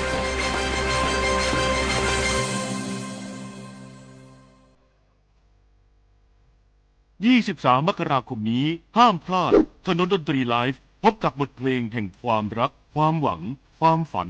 สื่อประสานด้วยพี่น้องร้องเพลงหนูมิเตอร์และบิวกัลยาณีชมฟรีตั้งแต่เวลา 18 นาฬิกาเป็นต้นไปณห้องออดิทอเรียมอาคารศูนย์ปฏิบัติการสถานีวิทยุกระจายเสียงแห่งประเทศไทยลงทะเบียนเข้าชมได้ที่ Facebook Fanpage ถนนดนตรีเรายังเป็นนักเดินทางนี่เธอข้างบ้านเธอเขาทำอาชีพอะไรเหรอเห็นเปลี่ยนรถบ่อยๆมาทีไรเนี่ยไม่ซ้ำกันสักวันหลังนั้นน่ะหรอเขารับราชการอ่ะแต่รถนั้นน่ะเป็นรถที่ทำงานของเขาเห็นเอามาจอดที่บ้านอ่ะเป็นประจำอ้าวทำแบบนี้ไม่ได้นะเข้าข่ายประพฤติมิชอบพบเห็นเจ้าหน้าที่รัฐปฏิบัติหน้าที่ล่าช้าละเลยละเมิดเลินเล่อแจ้งสำนักงานปปท.สายด่วน1206ใช้รถใช้ถนนทุกคนจงอย่าประมาทไม่ว่าจะกี่ยุคกี่สมัยเนื้อหาเพลงนี้ไม่เคยล้าสมัยสักทีเลยนะที่สำคัญต้องปฏิบัติตามอย่างจริงจังด้วยใช้รถใช้ถนนต้องเคารพกฎจราจรและมีน้ำใจให้กันและกันพวกที่เรียกกันว่าหัวร้อนลูกใครพ่อใครต้องหมดไปจากท้องถนนสักทีชีวิตวิถีใหม่ขับขี่ปลอดภัยไร้อุบัติเหตุผู้บังคับการตรวจคนเข้าเมือง 5 สั่งตั้งกรรมการตรวจสอบกรณีสำนักงานตรวจคนเข้าเมืองจังหวัดตากดำเนินการผิดพลาดปล่อยผู้ต้องหาชาวเมียนมาขืนใจมารดาผู้เสียหายกลับประเทศพร้อมสั่งประสานเมียนมาเร่งติดตามตัวมาดำเนินคดีในไทยพันตำรวจเอกสราวุฒิวัฒน์เทรองผู้บังคับการตรวจคนเข้าเมือง 5 เปิดเผยถึงกรณีมีผู้เสียหายเรียกร้องขอความเป็นธรรมกรณีมารดาถูกนายโทนตาอ่องลูกจ้างสัญชาติเมียนมาทำร้ายร่างกายจนถึงแก่ชีวิตแล้วถูกผลักดันส่งตัวกลับไปยังประเทศเมียนมาขณะอยู่ในระหว่างกระบวนการรอดำเนินคดีว่าได้สั่งการผู้กำกับการตรวจคนเข้าเมืองจังหวัดตากตรวจสอบข้อเท็จจริงแล้วผลการตรวจสอบพบว่าก่อนเกิดเหตุสถานีตำรวจภูธรทวจังหวัดตากได้ส่งตัวนายโทนตาอ่องสัญชาติเมียนมาส่งยังสำนักงานตรวจคนเข้าเมืองจังหวัดตากเพื่อผลักดันส่งกลับไปนอกราชอาณาจักรตั้งแต่วันที่ 16 พฤศจิกายน 2568 พร้อมกับการดำเนินการผลักดันคนต่างด้าวสัญชาติเมียนมาจำนวน 50 รายซึ่งเจ้าหน้าที่งานผลักดันยืนยันว่าไม่ปรากฏการรับแจ้งการขอชะลอการส่งกลับแต่อย่างใดทั้งนี้ผู้บังคับการตรวจคนเข้าเมือง 5 ได้สั่งตั้งกรรมการสืบสวนข้อเท็จจริงโดยถือเป็นความบกพร่องที่ปรากฏชัดแจ้งอยู่ระหว่างตรวจสอบข้อเท็จจริงเพิ่มเติมว่าพบสิ่งบ่งชี้ว่าเป็นความบกพร่องโดยเจตนาหรือความประมาทเลินเล่อเพื่อใช้เป็นข้อมูลดำเนินการทางวินัยและคดีอาญากับผู้ที่เกี่ยวข้องอย่างถึงที่สุดต่อไปพร้อมประสานงานกับทางเมียนมาเพื่อติดตามตัวผู้ต้องหากลับมาดำเนินคดีในประเทศไทยโดยเร็วที่สุดคณพร ปรุณฤทธิ์รายงานหน่วยเฉพาะกิจพญานาคราชปราบปรามขบวนการลักลอบนำเข้าสินค้าเกษตรผิดกฎหมายในช่วงเทศกาลปีใหม่ลดผลกระทบสินค้าเกษตรไทยพลตำรวจตรีมนตรีแป้นเจริญผู้อำนวยการหน่วยเฉพาะกิจพญานาคราชเปิดเผยว่าร้อยเอกธรรมนัส พรหมเผ่ารองนายกรัฐมนตรีและรัฐมนตรีว่าการกระทรวงเกษตรและสหกรณ์ได้สั่งการให้หน่วยเฉพาะกิจพญานาคราชเร่งดำเนินการปราบปรามการลักลอบนำเข้าสินค้าเกษตรเข้ามาตามแนวชายแดนอย่างเข้มงวดโดยเฉพาะในช่วงเทศกาลปีใหม่โดยให้ดำเนินการอย่างเต็มที่โดยไม่มีการละเว้นเด็ดขาดเพื่อไม่ให้กระทบต่อสินค้าไทยโดยให้มีการตรวจสอบเข้มตามแนวชายแดนและห้ามไม่ให้มีการละเว้นอย่างเด็ดขาดโดยที่ผ่านมาได้มีการจับกุมสินค้าเกษตรผิดกฎหมายในหลายพื้นที่เช่นกระเทียมแห้ง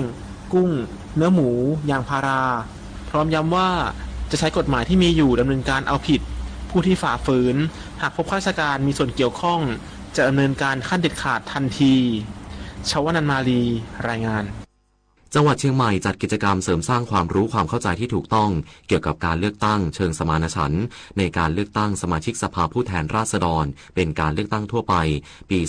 2569 ผู้มีสิทธิเลือกตั้งจังหวัดเชียงใหม่ลงทะเบียนเลือกตั้งล่วงหน้าไปแล้ว 35,600 สิทธิ์ ที่โรงแรมเชียงใหม่แกรนด์วิวอำเภอเมืองเชียงใหม่จังหวัดเชียงใหม่นายนพดลสุยะผู้อำนวยการสำนักงานคณะกรรมการการเลือกตั้งประจำจังหวัดเชียงใหม่เป็นประธานเปิดกิจกรรมเสริมสร้างความรู้ความเข้าใจที่ถูกต้องเกี่ยวกับการเลือกตั้งเชิงสมานฉันท์ในการเลือกตั้งสมาชิกสภาผู้แทนราษฎรเป็นการทั่วไปจังหวัดเชียงใหม่ผู้อำนวยการสำนักงานคณะกรรมการการเลือกตั้งประจำจังหวัดเชียงใหม่กล่าวว่าในปีนี้จังหวัดเชียงใหม่มีเขตการเลือกตั้งทั้งหมด10เขตมีผู้รับสมัครเลือกตั้งจาก18พรรคการเมืองจำนวนทั้งสิ้น107คนซึ่งเป็นอันดับ3ของประเทศพร้อมทั้งขอความร่วมมือประชาชนหากพบเห็นการซื้อสิทธิ์ขายเสียงหรือการทำผิดกฎหมายเกี่ยวกับการเลือกตั้งสามารถแจ้งได้ที่ผู้ตรวจการเลือกตั้งประจำจังหวัดเชียงใหม่สำนักงานกกตประจำจังหวัดเชียงใหม่โทร053-112-347หรือสายด่วน1444หรือแอปพลิเคชันตาสับปะรดและเชิญชวนให้ประชาชนออกมาใช้สิทธิ์เลือกตั้งสสและออกเสียงประชามติในวันที่8กุมภาพันธ์2569ที่หน่วยเลือกตั้งใกล้บ้านหากไม่สามารถไปเลือกตั้งได้ในวันที่8กุมภาพันธ์2569สามารถลงทะเบียนเลือกตั้งล่วงหน้าได้ตั้งแต่วันนี้ถึงวันที่5มกราคม2569ซึ่งจังหวัดเชียงใหม่ลงทะเบียนไปแล้ว 35,600 สิทธิ์คมสันต์คำวงทีมข่าวสวทเชียงใหม่รายงานจบข่าวอานนท์นันตะสุคนอ่านรับฟังข่าวครั้งต่อไปเวลา 23 นาฬิกา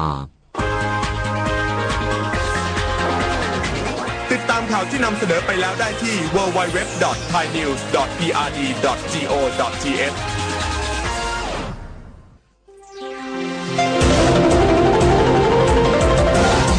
วิทยุแห่งประเทศไทย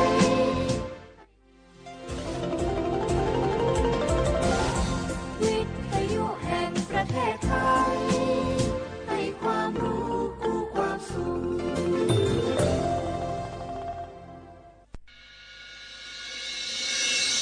สถานีวิทยุกระจายเสียงแห่งประเทศไทยจังหวัดเชียงใหม่ AM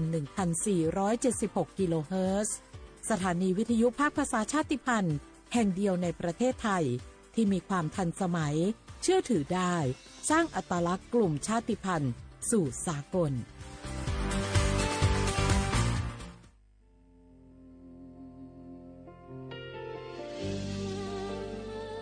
พระเสด็จสู่แดนสวง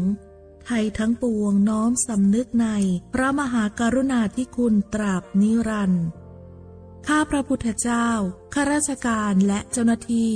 สถานีวิทยุกระจายเสียงแห่งประเทศไทยจังหวัดเชียงใหม่กรมประชาสัมพันธ์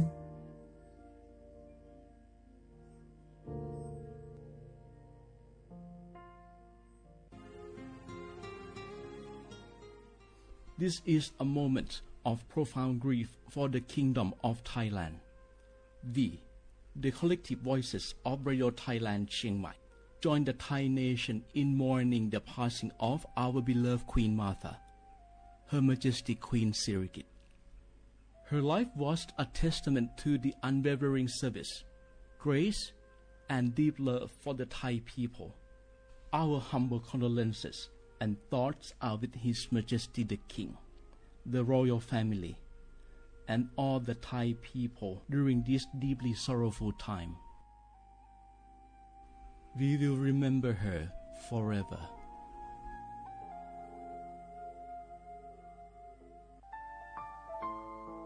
เฮาข้าพี่น้องเจ้าคือไตมีตั้งหม่องเจออันเจ้านางหอคำสมเด็จพระนางเจ้าสิริกิติ์พระบรมราชินีนาถพระบรมราชชนนีพันปีหลวงเลยเข้าสวนหมักหักคำน้นเพกว่าย้อนสู้เก่าตึงปันเฮาวิเย็นขวัญเงาเจ้าเฮาขาฮอดถึงตีสุคติกัดเย็นเสกำเฮาขาพี่น้องก้นคือไต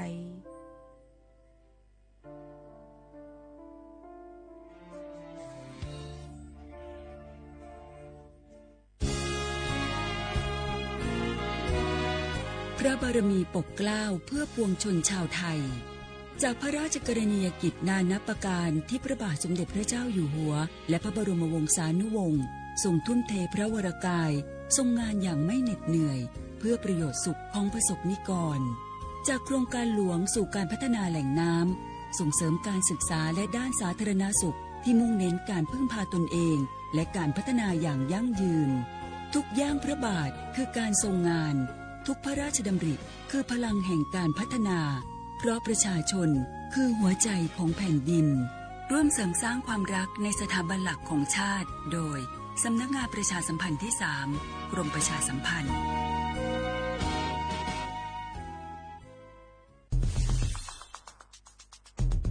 แค่3 ปีความเสียหายจากอาชญากรรมไซเบอร์ของคนไทยพุ่งทะลุถึง 94,000 ล้านบาทหรือเฉลี่ยปีละ 30,000 ล้านบาททุก1 ชั่วโมงเราเสียเงินกว่า 3.4 ล้านบาทให้กับมิจฉาชีพออนไลน์โจรไม่เห็นใจคนอาชีพไหนอายุเท่าไหร่สถานะทางการเงินแบบใดหมอพ่อค้านักธุรกิจนักเรียนแม่บ้านข้าราชการเกษียณทุกคนตกเป็นเหยื่อได้เสมอและวันหนึ่งอาจเป็นคุณหรือคนที่คุณรักเพราะจุดอ่อนร่วมของเหยื่อคือความเร่งรีบขาดสติหรือแม้แต่บางครั้งก็เกิดความโลภเกินไปอย่าปล่อยให้การกดคลิกเดียวลิงก์เดียวทำให้โจรยิ้มกว้างวันนี้ถึงเวลาแล้วที่คนไทยทุกคนจะต้องร่วมมือกันสร้างภูมิคุ้มกันอาชญากรรมไซเบอร์ช่วยกันหยุดก่อนที่ภัยไซเบอร์จะทำให้คนที่คุณรักและตัวคุณเองกลายเป็นเหยื่อ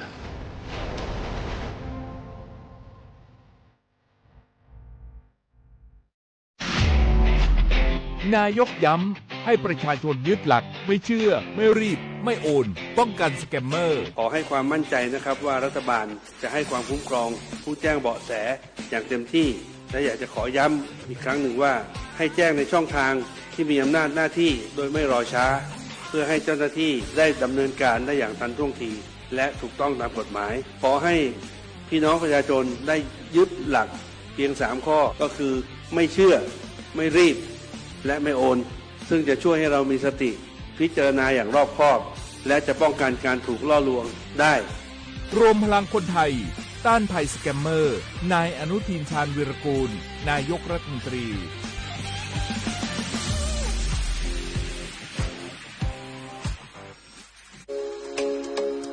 พลังในมือคุณคือพลังของประชาธิปไตยเชิญชวนคนไทยออกไปใช้สิทธิ์เลือกตั้งสมาชิกสภาผู้แทนราษฎรวันอาทิตย์ที่ 8 กุมภาพันธ์ 2569 เวลาตั้งแต่ 8 นาฬิกาจนถึง 17 นาฬิกาณ หน่วยเลือกตั้งที่ท่านมีชื่อสำหรับผู้ไม่สะดวกในวันเลือกตั้งสามารถใช้สิทธิ์เลือกตั้งล่วงหน้าได้ในวันอาทิตย์ที่ 1 กุมภาพันธ์ 2569 ลงทะเบียนตั้งแต่วันนี้ถึงวันที่ 5 มกราคม 2569 ผ่านช่องทางออนไลน์ทางไปรษณีย์หรือยื่นด้วยตนเองตามหน่วยงานที่กำหนดดาวน์โหลดแอปพลิเคชัน Smart Vote หรือดูข้อมูลเลือกตั้งผ่านเว็บไซต์สำนักงานคณะกรรมการการเลือกตั้ง www.ect.go.th สายด่วนที่กกต. 1444เสียงของประชาชนคือหัวใจของประชาธิปไตย 8 กุมภาพันธ์ 2569 ก้าวสำคัญของคนไทยทุกคน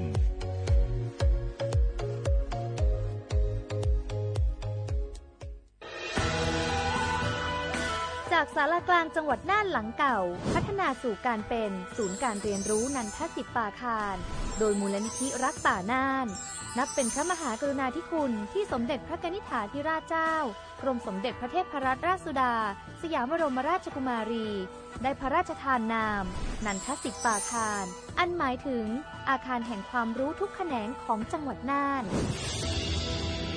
ภายในประกอบด้วยห้องนิทรรศการเฉลิมพระเกียรติรัชกาลที่ 9 แสดงพระราชประวัติและพระราชกรณียกิจของพระผู้ทรงเป็นพลังแห่งแผ่นดินและต้นแบบของความเพียรรถพระที่นั่งอนุสรณ์แห่งการเสด็จเยี่ยมราษฎรในถิ่นทุรกันดารทั่วทุกภูมิภาคของไทยพิพิธภัณฑ์ศาลากลางจังหวัดน่านความทรงจำของอาคารหลังเก่าและการอนุรักษ์สิ่งสำคัญของเมืองน่านเทคโนโลยีกับมนุษย์จุดประกายความคิดสร้างสรรค์สู่การสร้างนวัตกรรมในอนาคต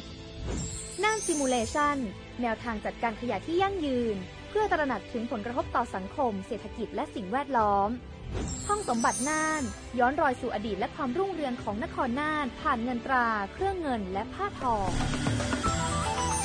เปิดให้เข้าชมฟรีไม่มีค่าใช้จ่ายตั้งแต่เวลา 9 นาฬิกาถึง 17 นาฬิกาหยุดทุกวันจันทร์และวันนักขัตฤกษ์มาร่วมอนุรักษ์สืบสานสร้างสรรค์ศิลปะวัฒนธรรมและวิทยาศาสตร์ของเมืองน่านคุณค่าที่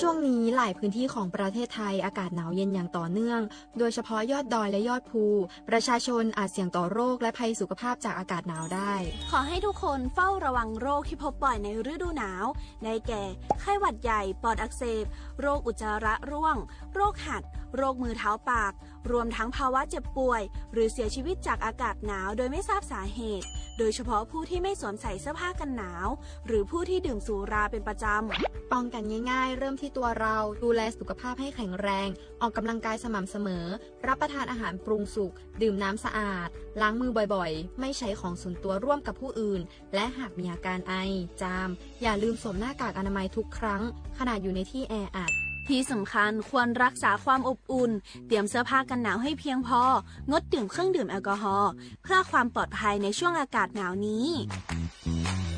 ดูแลสุขภาพให้แข็งแรงตลอดช่วงฤดูหนาวนี้กันด้วยนะคะด้วยความปรารถนาดีจากสำนักงานประชาสัมพันธ์ที่ 3 กรมประชาสัมพันธ์รักชาติไทยใส่ใจโลกนี่คำขวัญวันเด็กปีนี้นี่นาแล้วเราจะไปเล่นเต้นเที่ยวที่ไหนกันดีอะมาที่นี่เลยจ้าสถานีวิทยุกระจายเสียงแห่งประเทศไทยจังหวัดเชียงใหม่ขอเชิญน้องๆหนูๆร่วมงานวันเด็กแห่งชาติประจำปี 2569 ในวันเสาร์ที่ 10 มกราคม 2569 เวลาตั้งแต่ 8 โมงเช้าจนถึงเที่ยงกิจกรรมตอบคำถามเล่นเกมลุ้นรับของรางวัลมากมายแล้วพบกันนะคะ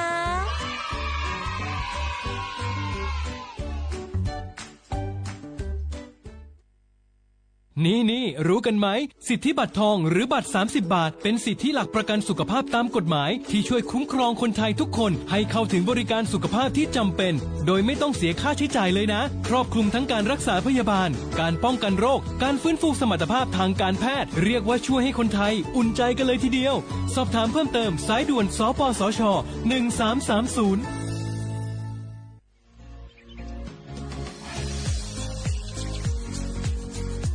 จ้อมหนังเปิงมติครม.มือวันที่29เดือนธันวาคม2565ปากไป67เฮาฮิปเน็ตแกลิดปัญหาสถานะและสัญชาติคนอันอยู่ดั้งเมืองจึงไทยจ้อมมาตรา17นั่นตอนตาพี่น้องเฮาเขาอันเข้ามาอยู่ดั้งเมืองไทยหึงนั้นและมีไว้เข้าจ้อมเปิงเฮากว่ายืนย้อนสถานะต่างดาวเขาเมืองถูกแม่นจ้อมเปิงไล่ตอนตาลูกอ่อนอันเกิดตั้งเมืองจึงไทยมีอำนั้นก็แม่มีไว้ทะเบียนประวัติบุคคลไม่มีสถานะทางทะเบียนอำนั้นไว้10 ปีถูกแม่นยาวในจึงเฮากะยืนย้อนสัญชาติไทยจอมหนังมาตรา7ทวิไล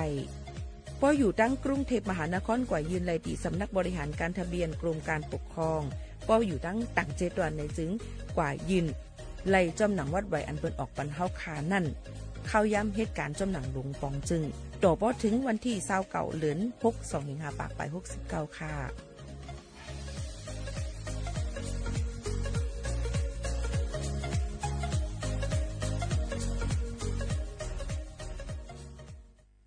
พี่น้องเขาสนใจใครปืนเผาผ่านตั้งห้องเปิดเสียงสวทเก้งใหม่ปั่นตั้งหูห่มปาดังมีดังซื้อถ่อมแจ้งแล้งหลีกว่าไก่ในปืนตีเจดอนเก้งใหม่กับสืบมาเลยดีสวทเก้งใหม่หมายฟ้น053-276-068และ092-246-8579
เมื่อสูงค่าเมื่อสูงปีใหม่ลุงฟ้าเข้ามาเนอะ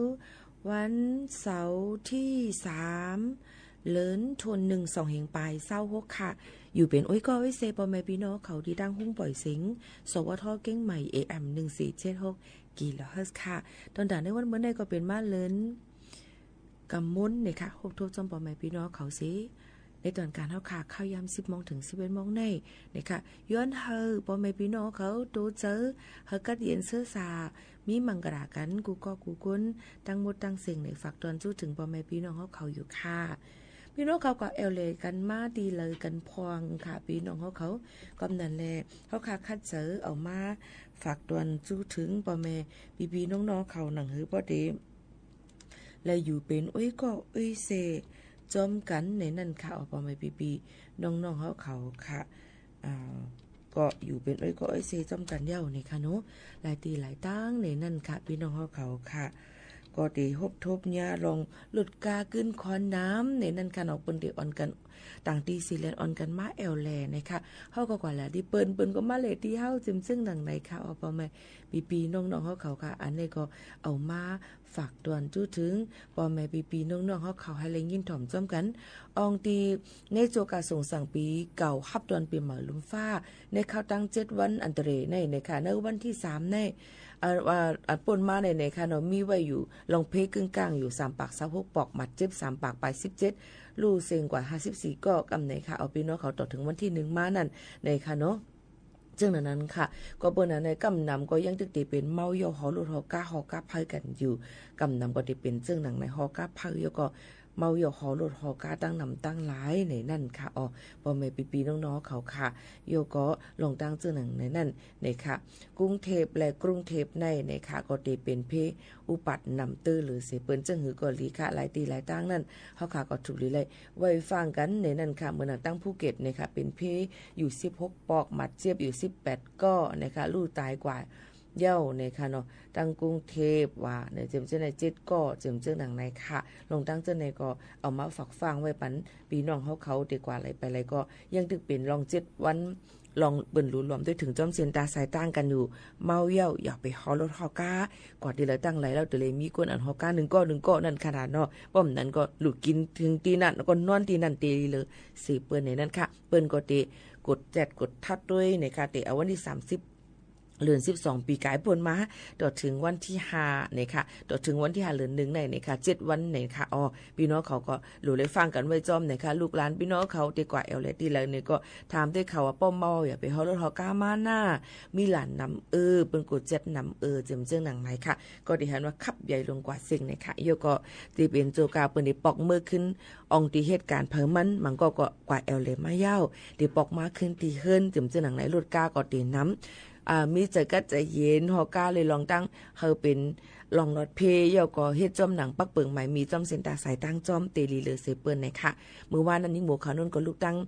เมสายเก่งหายมาถึงเก่งใหม่ในค่ะกล้าอำไปป้อนนำกล้าหือเตๆย้อนบ่ว่ามันตึกเป็นวันลือทั้ง2วันมื้อในก็เป็นวันลือมื้อพุกก็ตึกเป็นวันลือมื้อในมื้อพุกนั้นกล้าเด่นนำอยู่เลยผือข้าวยามกันอิดอ่อนนึงค่ะพี่น้องเขาอันนี้ก็ออกมาฝากเตือนถึงพี่น้องเขากูก็กูคนค่ะเอาค่ะเดี๋ยวก็จูกะยังพองตะเหลวนั่นในค่ะเนาะพี่น้องเขาก็เตเลยหันว่าเตบางทีเตกัดเฮียงป่นตีนั่นเพียวยาวะบางทีก็เตอำปอกัดบางทีก็ซ้ำมีฝุ่น PM 2.5 ฝุ่นในเตจังให้ได้ลูกอ่อนอยู่อำลีกินอำหวานตุ้มเตอถึงป้ายอยู่ลีล้มถอยเจอก้นหลวงลูกอ่อนและเฮาหาดังเสียงนั่นขนาดเนาะก็นั้นแล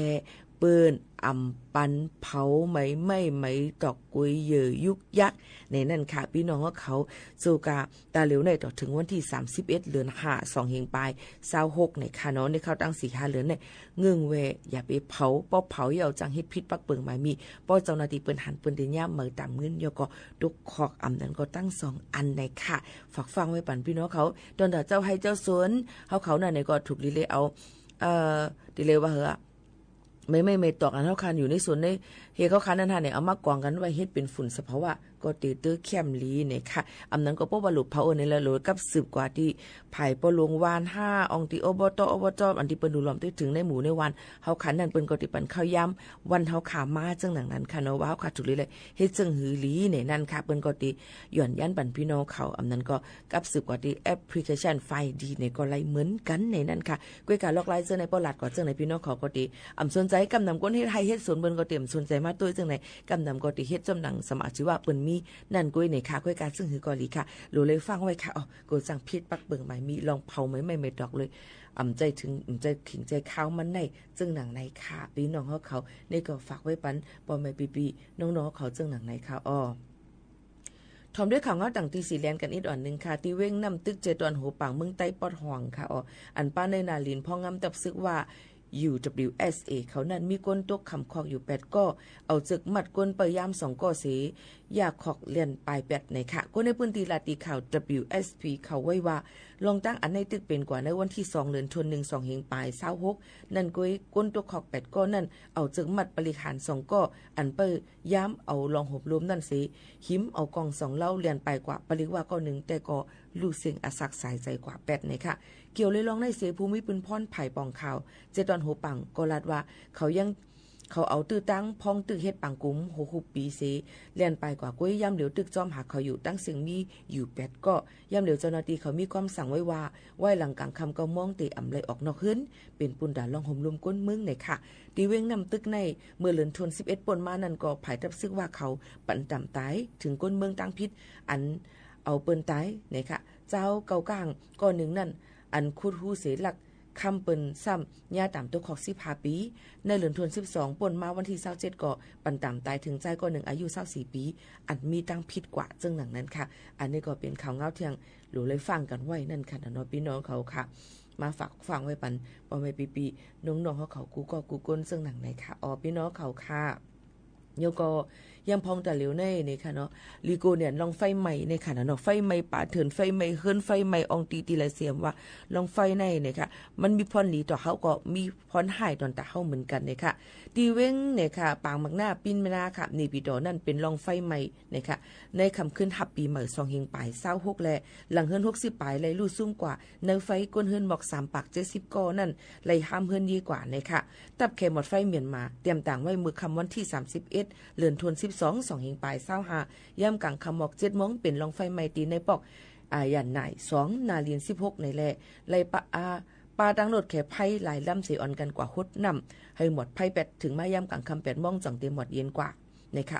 หิมเฮิรนนั่นเป็นเฮิรนซุ่มเฮิรนค้ากำปานำและไฟก่อนล่ำไม่กว่าไว้เท่ๆหลังเฮิรนอันไม่กว่าปลาในไฟนั่นก็มีหมอก60ปลายก้นเติมมาเจ็บมี1ก็ห้ามเฮิรนเยตีอยู่มีอยู่3ปาก70ปลายเจ้าหน้าที่เขาเลยขับขึงตำวังตีอยู่โจเขาตีหงกาจัดป้อยเหลือนสีเจเว้งในค่ะเว้งปางหมักหน้าอันป้าในนาลินเนปิดอนั่นมือปีกาย2เฮงปลาย25ในก็เลยทบเพลองแผ่นดินไว้และเพนำท่วมหาวเฮียงเสียงปีในซ้ำเลยทบเพภัยใหม่ลู่ซุ่มใหญ่นำจึงหนังในเทียงอันนี้ก็ยินเสียหลายมองเจอจ้อมเตะว่าในนั่นค่ะเอามาฝากตอนจนถึงพ่อแม่ปีน้องๆเขาจึงหนังในค่ะเที่ยงลองนึงลองตั้งกินตั้งยำในข้าวกัดในกำนำพี่น้องก็ได้คุกจะไลเนื้อจีปลาจีหนังดุงนั่นกำนำเพราะว่าจีอันนั้นก็ย่างอันนั้นก็หมูกระทะอันซุกลิบมันฉะนั้นสังว่ากินเนื้อหมูอันซุกอันลิบนั่นจางจับตั้งเป็นเนาะกะหมูเนี่ยค่ะเมืองไทยมีคนเปลี่ยนกว่าเยา93ก็ตายกว่าเยา13ก็จึงหนังไหนค่ะปอแม่พี่น้องเขาค่ะภายป้ายอยู่หลีเมืองไทยปั่นฟังสตีไว้ว่าพ่องข้าวปีใหม่มดเสื้อกินเกี่ยวกินหมูกระทะหมูย่างหมูปิ้งกินลาบกินลูกันจะไหนเฮาฟังสตีจังจับตั้งเป็นนาวัดหมูอันห้องว่าไข่หมูดับในนั่นค่ะจังเป็นเพศใส่กวนเฮาคาไหลในนั่นค่ะยกกะตั้งเป็นอันในซ้ำจับเพมาตีเจอแมงแบคทีเรียนั่นค่ะอันตีสเตปโปโคคัสในค่ะเนาะอันว่านั่นสิเจอแมงอันในมีในเส้นตั้งโฮงเข่าและเลือดหมูอันอ่ำลีนั่นในค่ะกวนเฮาจังจับตั้งเป็นในตีหมูไหลอยู่2เส้นตั้ง1กินเนื้อหมูอันน้ำซุกอ่ำลิบ2เตือนยายิบยาเนื้อหมูคงในหมูเลือดหมูตีหมูอันมีตั้งเป็นนั่นในค่ะลูกตีห้อยเจ็บห้อยคัน เฮ้หอยเจาะเจียบจอมผิวเนินหนังเฮาขานั่นสิเจอแมงจังเข้ากว่าในตัวก้นเฮาอ่ำนั้นก็เสียนเข้ากว่าในตาจังจับตั้งเป็นไรในค่ะอ๋อพี่น้องเขาค่ะสังว่าจับตั้งเป็นหนาวตั้งเป็นตั้งเป็นหมูดับเจอในจึงในข้าวตั้ง1 ถึง 4 วันในติมีลมไม่ไข่หนาวสูงค่ะอ๋อโหปั่นโหเมาโหเจ็บโหไข้ตอกอ้อหักเป็นข้อแข็งจึงเจอในค่ะก็นั่นแหละถูกลิฟังสติเบิ่งหลงมันได้ก็พ่องยำปีมาพ่องยำหลายๆเสียมาตีกินเกี่ยวเนื้อหมูกินสุกดิบนั่นเนี่ยก็ให้เงื่องแวถูกลีเลยเลิกซื้อเนื้อหมูอันที่ร้านขายอันที่เฮาขาตั้มเจอขายอันลีอันงามก็ถูกกินปิ้งย่างว่าต้มว่าหุงว่าให้เนื้อมันสุกลีๆในค่ะเอาตั้งใหม่ตั้งแห้งมัน60 ถึง 70 เซลเซียสนั่นในค่ะเนาะตีจังไว้ข้าวหึงสีตีสุดมา10 มินิในค่ะกิมไม่ถั่วเจ้าในอันกิบเนื้อหมูก็ถูกหลีไว้ทั้งมันขอมันก็ในปิ้งย่างก็กะยิบอันดิบมันเฮกับปิ้งย่างก็ไม่มาใส่ซุปเจียมเจ้าในจางเป็นเจอแบคทีเรียสิจางให้ได้ต้องเฮต้องกว่าต้องคนต้นหักไหลจึงหนังในค่ะเอาพี่น้องเขาค่ะมอยาก็ปันฟังแทงว่าก้นเจออันแห้งกำขำตูนั่นเออันยามมีตั้งเป็นซับยินเราเยียวหวานแห้งเลือดสูงตั้งเป็นไตหมักแก้วในก็หมักเฮียงแคนเซอร์ว่าตั้งเป็นโหเจอตั้งเป็นมั่มเจมเจ้าในถูกดีเลยกินเนื้อหมูในค่ะในก็เอามาฝักฟังไว้ปันพ่อแม่ปีน้องๆเขาให้เลยยินถ่อมจำกันซึ่งหนังไหนค่ะอ๋อพี่น้องเขาค่ะข่าวเงาทั้งหมดทั้งเสียงก็เอามาฝากปันพี่น้องเขาเสียตาเหลียวลือหรือใจว่าเป็นวันเสาร์ในซ้ำแต่เป็นปารังเพียงความปั่นเก่าค่ะอ๋อพี่น้องเขาค่ะอ่อนกันลือหรือใจถ่อมได้เพียงความปั่นเก่ากันอีก่อนค่ะ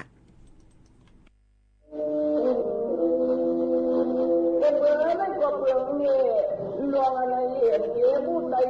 ไม่ขาดขาดไหนเด้เมื่อท่านยิ่งหาวันมาดูการเจ้ากระโตจังตัวมาต่างเมืองเครื่องโยเจ้าเกิดนั่งกันช่างเกี่ยวมันลองกินลองบานาว่าเปิดอยู่ใน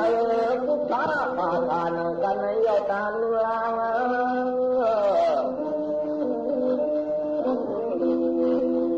มันเมื่อกินเมื่อก้อนเมื่อนายังควันในเกี่ยป่าดินต้นตะวันมาที่มาตั้งมานั่งก็ยังซ้ำไปฟังยังติดอยู่นั่นใจ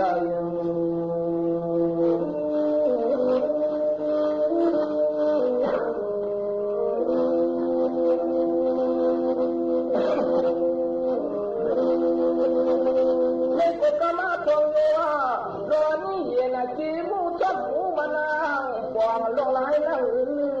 เชื่อมันเขียนคำเช็ดที่อยู่ในใจนั้น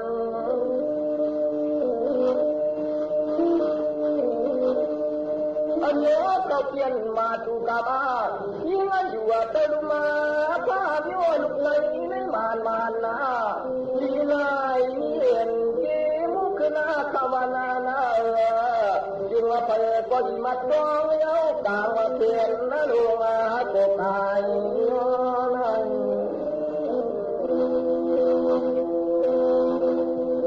ไม่ก็สมันถึงว่าพวกมาเมื่อชินไตไปกายยังจอมเขียนก็ถึงว่ายามเอ่ยไปยังทำไมทอน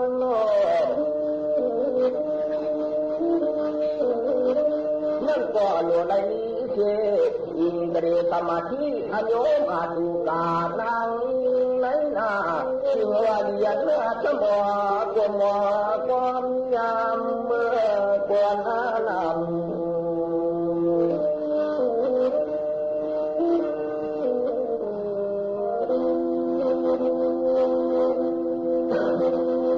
ก็จะมันลงหลับหน้าตาตาลา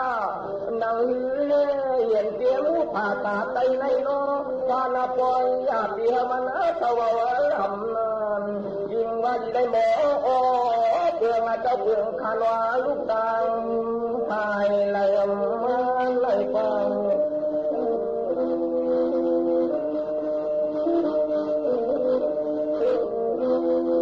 ไม่ก็จังว่าป้อนหานาทีเขียนอันออกผ้าตามที่เมืองเรียนไปชัน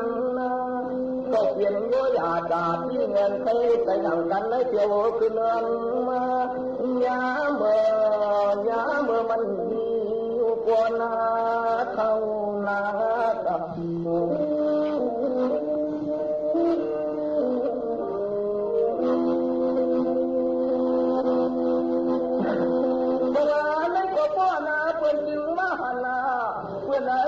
เสียนาคันเสียงนี้โน้ทันผู้วามเยอะนาจึงว่าที่ว่าเห็นเกี่ยมูลวงหูเด็กตาตาดีไรมีที่คือนาขบังนั้น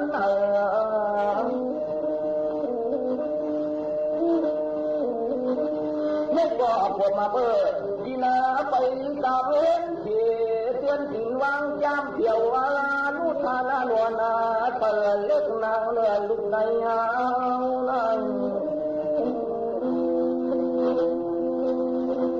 ไม่ก็ตานาดีนี้เสียงจะดีธรรมะที่นาอย่างวาลีเลยอิงเดียเด็ดทิ้งยังวางเขา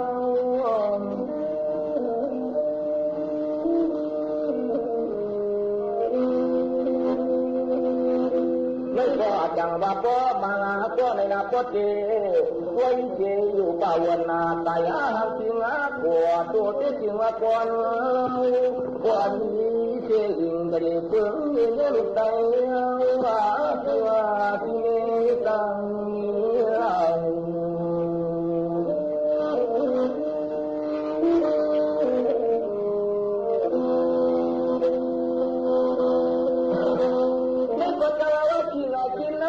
ตาโตนาเมื่อทุ่งอาปุงดุไก่นั้นมีไม่เก่าอยากเลี้ยงทำเอาตาใจไม่โค้ว่านาหลวงตา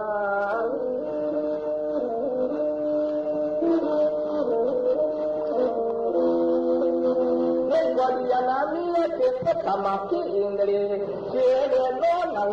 เพื่อนต่างที่เชื่อเดินดีว่าจะนาเตจะทุ่งอาสวยยกอัน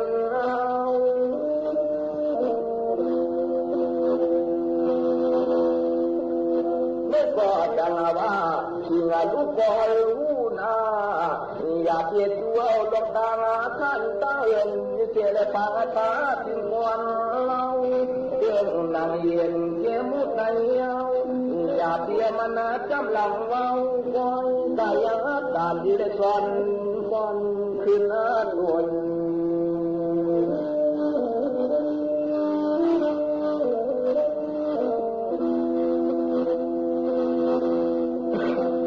ไม่ก็จะว่าจะมาดูว่าเป็นจังหวะเดียวนะตาหน้าโค้งนั้นให้ยุ่งตาอยู่มาหายลายนะเมื่อนั้นดังเมื่อนั้นเห็นที่มูไตไม่มีไว้เก่าขึ้นกับมันไป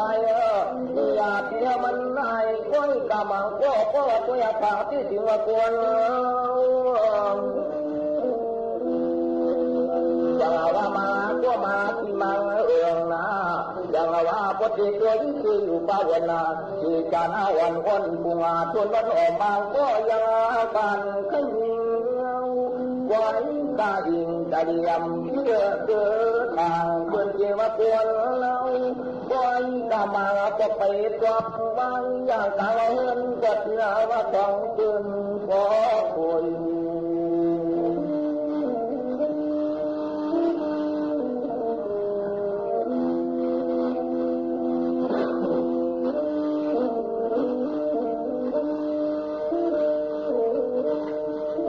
ก็เปิดหนังเด็กขณะที่ห่างไกลตับวันวายานา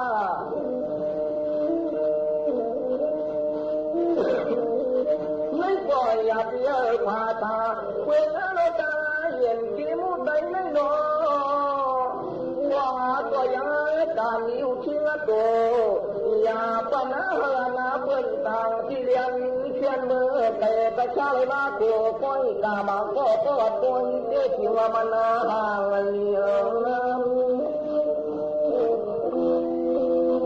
ก็กามาก็ในนาจังว่า ว่าปวดมาเพื่อเชียงลั่นวาจาข้าลากดงากดขวาตัวมันเสียนไปที่โมลการจำปวดมาเพื่อเสียงมันออกมาดังที่มาอยู่ที่วันนี้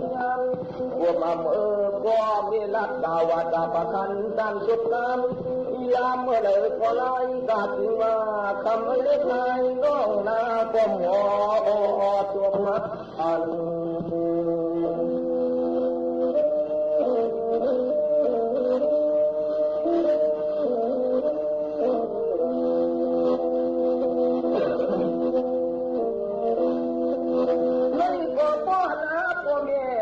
ลาดหน้ากาตั้งกาตั้งเห็ดนากูลองโคราชยังอาการโยปากกาเมียจนเดินนั่งที่ว่าต่อข้าเหตุการณ์นั้น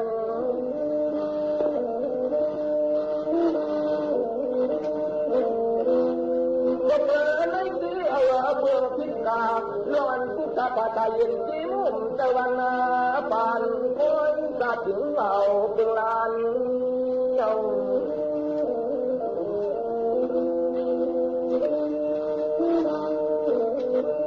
อย่างว่ามาก็ปวดมาเมื่อเข้ากันเข้าป้อนก็ป้อนตาเชียงละเชียงคือกองเป็นปอปังขันละเงินอย่างว่าเปลี่ยนเชียงละเชียงคือมาก็ทันบริขันไว้โยนันโยนัน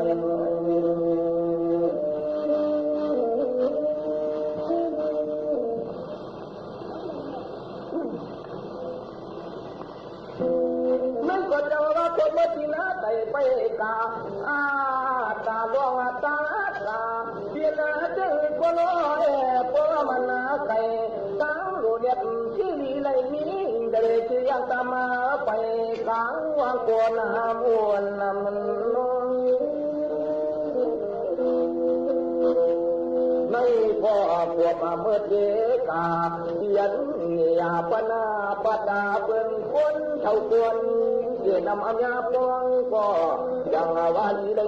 เชื่อยิงแต่สมาธิเย็นเกมมูพาตัญญาวันกวางย้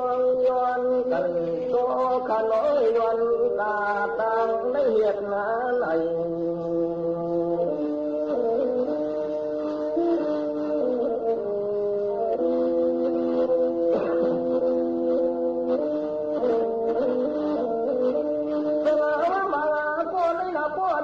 วัฒนาเคยขาดกติปุติปานาโตก็ต่อหมูนาเข้าเปลี่ยนปางหูตู้เจ็บวันกวนนาตัวเตียมันใหญ่กินไอ้อ่อนไอ้ยาดำไปมังก็โตเคยผ่านที่ลิ้นทิศนาจับมาเปิ่นกวนน้ำอ้วนน้ำยังไม่ก็ดังว่ากูมันเย็นชีเสียงหลับเสียงกูท่านปอดแอกไว้นั้นว้าวอยู่เชียงห่วงก้อมตัดหวังเจริญปานเยาเพื่อนนางเพื่อนประกันตานโยเต่านางฟ้ากระจองมันตันโย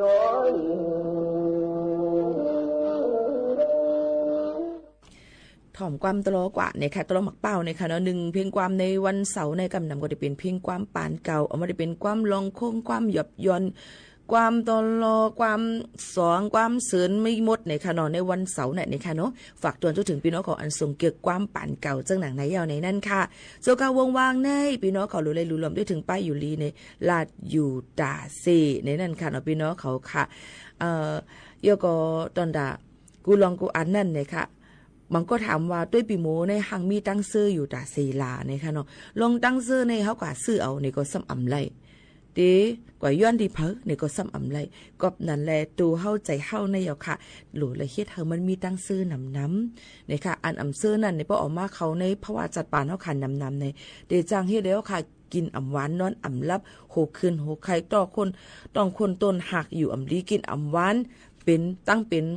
ตั้งเป็นโอกาสที่นำเตอร์มาแทงกอมนั่นแหละอันเลยปล่อยพาแปดก็ปล่อยพาแปดอันเลยถูกดีเลยเก็บเอาเนี่ยก็เก็บเอากว่าครึ่งบอกให้สร้างกว่าเจ้าหนังในเตเตอร์รีเซเปิลในนั้นค่ะพี่น้องเขาค่ะฝากตอนถึงเจ้าหนังในค่ะสืบถอมด้วยแทงเพียงความเนี่ยค่ะเมกดโพเนี่ยค่ะถอมด้วยค่ะรูปเป็นซึ่งหือพองสืบถอมค่ะ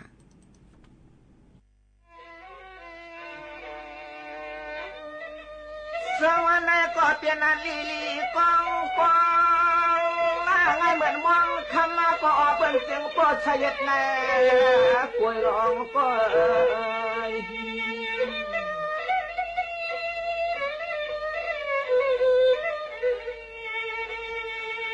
สาวป้าเปลี่ยนคนใส่กองยันพังกันล้ออุหลงยิงเปิ้นเหลียวห้องปากว่าคันบ่คุยนะ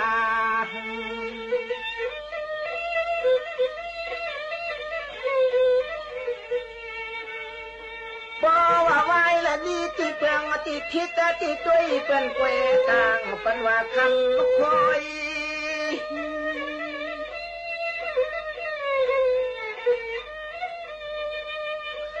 เมื่อแล้วเนเจ็บเพราะว่าอันละอวัดอันเกเสเลเจ้าปันเมื่อยามในของปะเตยก็เฮาตักทำตรงกลางจอย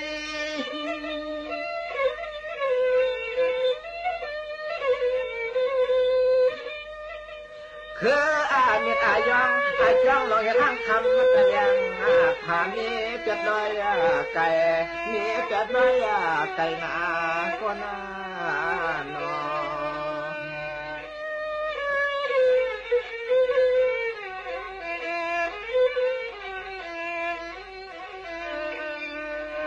สวะป้าเปลี่ยนเมียยิงหีเมียยิงจ้าในเป็นวายกนาคุณนป้ามายาเปลี่ยนอาชุกมันมาโนไตก็นอทำได้กว่าใน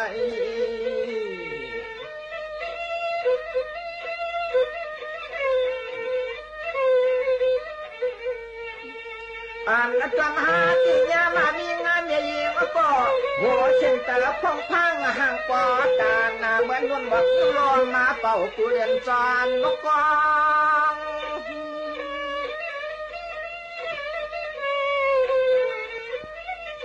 มันเป็นเรื่องใจดีเนี่ยนาพวกกว่าจะไปกว่าตื้อปอเป่าเป็นนอนนักกว่า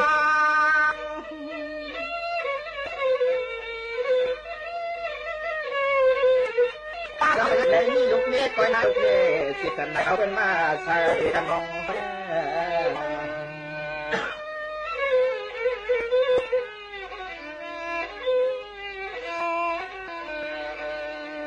สาวมันเจ็บนางยิงเสียลานะพอเปลี่ยนไปเปลี่ยนล้านมาก็มันก็ชัดถ่ายใหญ่ปันเป็นเมื่อใส่แขนน้ำลอยก็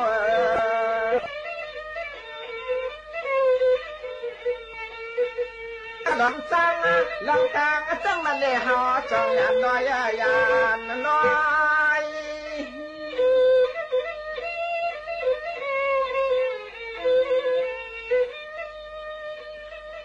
มันเปลี่ยนนางยิงก่อนและประหลาดเมื่อยยันหน้ากว่าตางอย่างไรก็ใหญ่แล้วน่ะนอกว่าเจ็ดเราเจ็ดเดือนเจ็ดคือก็มันใจเมื่อเริ่มนอนน่ะอยู่หัวสมกกอย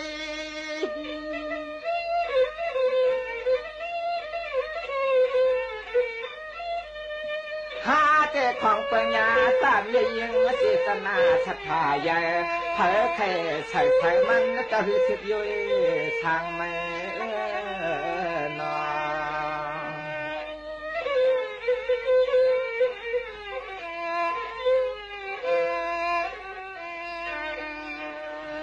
สวะเหมือนตั้งแต่นะเมื่อไปเลยฮวาปีหน้าเมื่ออยู่กับเฮือนแล้วก็เหมือนไม่คนแล้วก็ถูกนิ้วปาดำเปเพราะว่าไหนเจ้ามาใกล้ขึ้นลูกบอกพาป่าเลยเสด็จปันก็โคจรเฮือนหน้าอ่อนหูข้าวผักอ่อนคืนเลี้ยงจ่อยกินเนื้อนา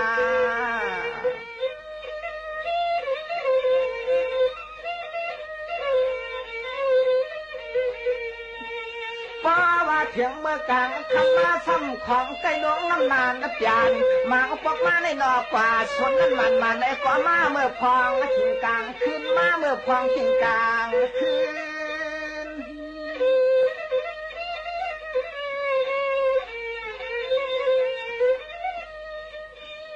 ส สังว่าก็เปอนุสิชันตาจอยป่าวาชนะเฮาสำกัดสังว่าป้อเล็ดทางคำนาพยานคือ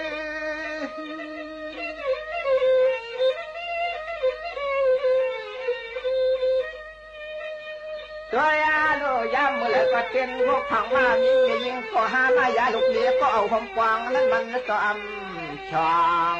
เอากำจัดสิกูกวางต่างใช้ต่างขวาพอเป็นมีลองเงินลองคำจำฟังนั้นมันจะเฮ็ดหายนาก็เนี่ย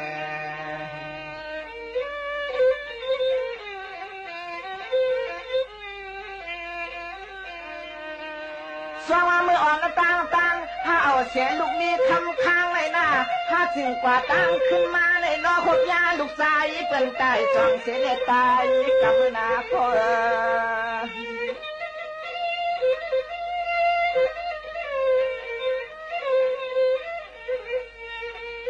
ยามานั้นหาซ้ำตายเลยหันแล้วก็นอเป็นตายลูกชายเป็นเมื่อความหอมหวยหอมหวย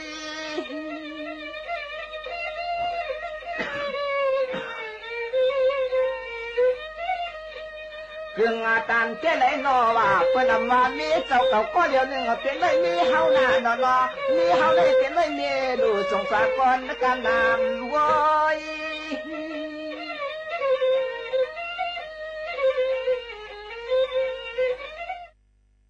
พี่น้องเขาค่ะอยู่จ้อมกันในตอนการเท่าค่ะเดี๋ยวในข้าวย่ำจำมดจำเซ็งค่ะอ้อรู้ลมด้วยถึงป้ายอยู่ลีกันค่ะยังเดี๋ยวมีกัดนำเติมมาหลายๆตีในค่ะเนาะรู้ลมด้วยถึงป้ายอยู่ลีนะคะกว่าตาไปตั้งดังไหนก็ให้รถพี่กันในสุกาวันลือในก็ลุดก้าก็เตียนนำดีกว่าอะไรไปเลยก็รู้เลยว่างแผนหนูไว้ข้าวย่ำผือบันอิดอ่อนนึงในนั่นค่ะอ้อให้รถพี่เขียนมักมีหลีเป็นหนังกังใจยังอ่านให้เต็มทวนข้าวยิ่งหมูขาวนุ่นฝากดวนยินรู้ถึงพี่น้องเขาอยู่ค่ะจ่องขึ้นทบกันเที่ยงค่ะนะวันมื้อในฝากไว้ปั่นเสียงกว้างหวานหูถูกใจสิ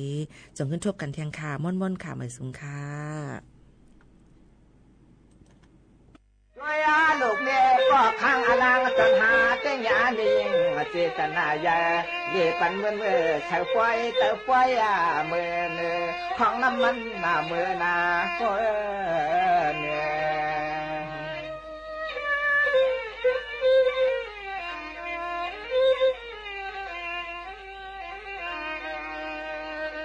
สองอันโยนอย่ายิงหาแต่มันเป็นกลางขึ้นจ่อเหลียวเชียงกล้วย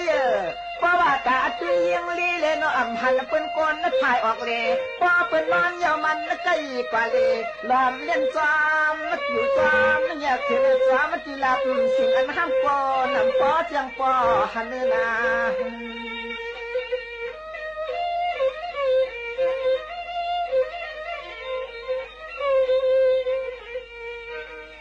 เรียนซึ่งนั้นเนี่ยฮะจะบ้างไว้ก็ข้างความหาเมื่อวานนะตา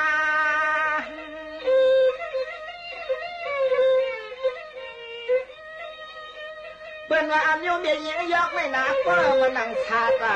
อันโยมเมียยิงก็ใจยกแต่ขาดในเมื่อหนังยังย่อเอียนเนอว่าอันโยมเมียยิงสตางตู่เมียนเราดองไม่ง่ายตานอุ้มหนอมองแล่อันส้มเมียนตู่ดองไว้นาเฮือน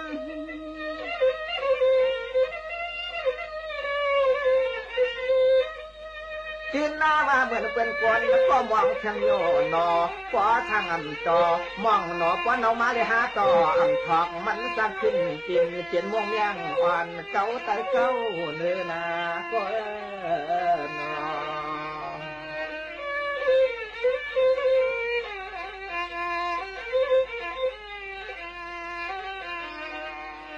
สว่ามันเป็นเมียยิงอ่ำหูกันนะเฮินตายีนะมันเป็นเมียยิงอ่ำหูตะกาวัดตะกันโผล่เมียนวัดเตียมียิงก็อ่ำเตเดมังปกมาเลยหาตากว่าเดคนปกมาในยังทางฮัดป่าเชียงคงเล็กโพ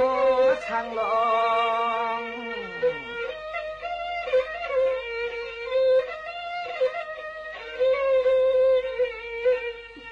ด้วยลูกน้องมอน้ำอันตังเขายันขึ้นตั้มหน้าเสียมเข้าซ้อมเข้าปานแล้วก็หือต้นยันหน้าต่างไว้หูใจในเมื่อทางปวดอ้อยล้อลื่น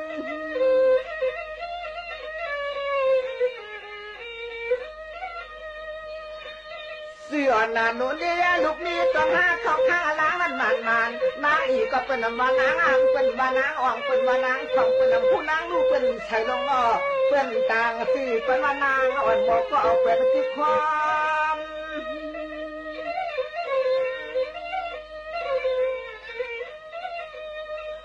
สมาธิมันก็เลยลดตัวเองเป็นก่อต่างปันว่านางเจียมนางก็รักเดียมนางเหลียวเป็นผู้น้อยมาเจียมเลยนะตัวเอง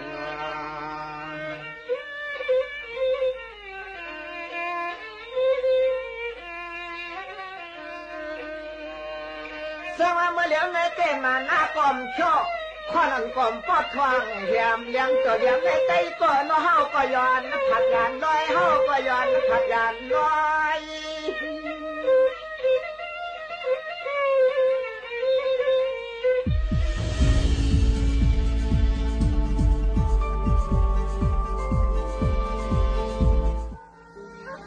พิจมาพิจงาจ่อภายในมีน้ำเหือเขามีน้ำสุราที่นายเจ้ายิ่งยิ่งอ่อนก็สิว่าเฮาดีคุยกันอยู่ในเป็นอามธรรมดาเป็นเครื่องโกนใจ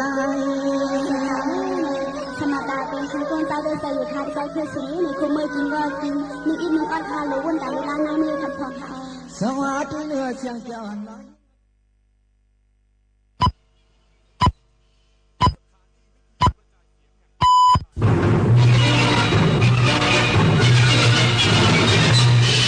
สถานีวิทยุกระจายเสียงแห่งประเทศไทยและเครือข่ายทั่วประเทศเสนอข่าวต้นชั่วโมงรู้เร็วรู้จริงเกาะติดทุกสถานการณ์